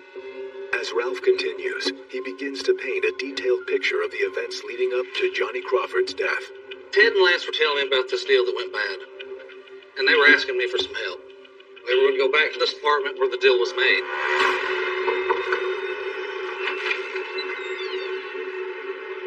What the hell do you guys want? Where's Harvey? I don't know. I haven't seen him for a few days. Even if I did know, I wouldn't tell you. Ralph insists he just stood and watched while the Nixons argued. CRM. Where's our guitar? I don't know. Maybe Harvey has it. So where's Harvey? You guys deaf? Said I didn't know. Reading between the lines with Ralph's story, Johnny's being a little 19-year-old smartass. He didn't realize how serious this is. This kid's talking smack, and it's making Ted and Lance even more crazy. Do we have any weapons out at this point? Just a small knife on the table. Ralph says that Lance seized the knife sitting in a sheath with it snapped over on the table next to the chair, and Lance picked it up and said, Mr. Tough Guy here's got a knife. Okay, it's not even my knife, dude, alright? Calm down. You gonna tell us where Harvey is or not? Oh, man, you think you're such badasses. Ralph says he sees Ted reach in the back pocket of his jeans with his right hand, and he pulls out a small pistol.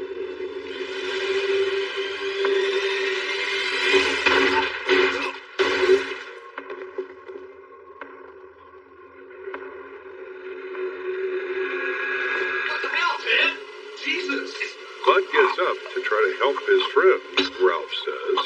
Sit down! Or you're next. And Ted points the gun at his face. All right, let's just get the amp and get out of here.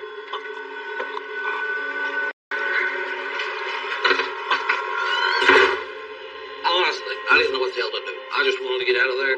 They went one way, I went the other. Where'd you go? I just took off to the Candlelight Bar. I sat there and I drank and I drank and I drank, just trying to get it out of my head. Ralph's story makes perfect sense. It fits with the physical evidence. It fits with the emotion that you find in these violent crimes committed by young people. He was there for the intimidation factor and had no knowledge of what was going to transpire. Ralph, I'm going to release you without charges. You're free to go. He shook my hand with both his hands. Thank you so much. Goodbye, Ralph. Thank you for being honest. While Ralph walks away a free man, the Nixon brothers meet a different fate. After several months of court premieres in the Colorado State Penitentiary, Lance Nixon was allowed to plead to a lesser charge of accessory to a crime because he didn't know what his brother was going to do when they went to the apartment. We'll never really know what caused Ted to snap. They didn't know Johnny. I mean, it wasn't like they had a beef with him. Why would you do something like that? What are the odds? Two sets of brothers, one set from Nebraska, one set from West Virginia, flitting around the country, getting involved in various schemes, and a death results from all of this. And what has been gained? Certainly nothing. And what has been lost? A 19-year-old life that never saw 20. 人我操！哎，真不，我说这不是一个级别的，那个，哎，这200不算贵，比北京那便宜。哎，我跟北京跳那个，就刚才你们看那视频，那是一个小湖，你知道吧？那个小湖，你给人感觉吧，反正也挺吓人。我操，这他妈面对整个大海，从他妈那往下跳，远处，哎呦，我操，那制空感，妈吓死个人呀！吓死个人呀！这动画体验是什么？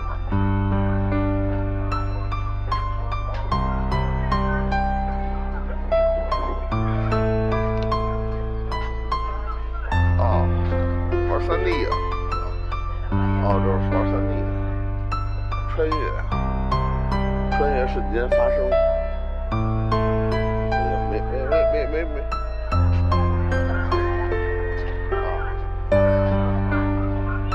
有喝的吗？来一瓶喝的。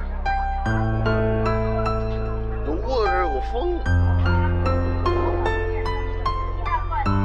帅哥来杯奶茶吧。哎呦，可别介，可别介。我也看。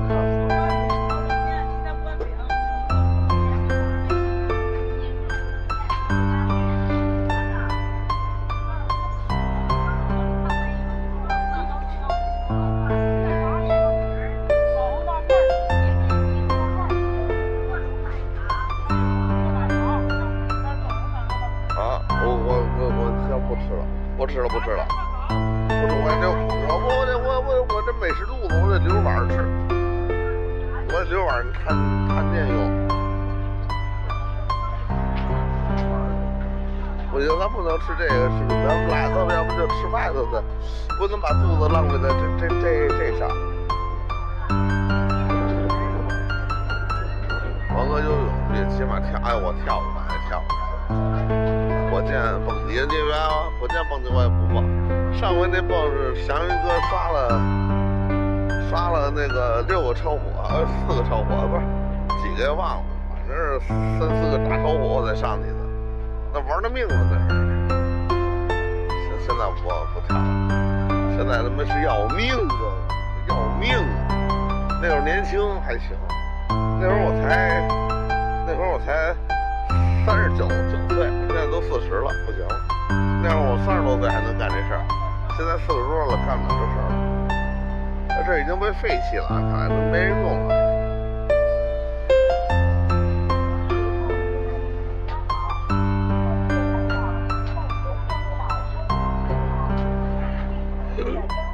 还真是100万热度。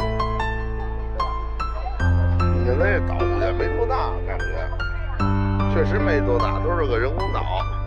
那就是个人工岛，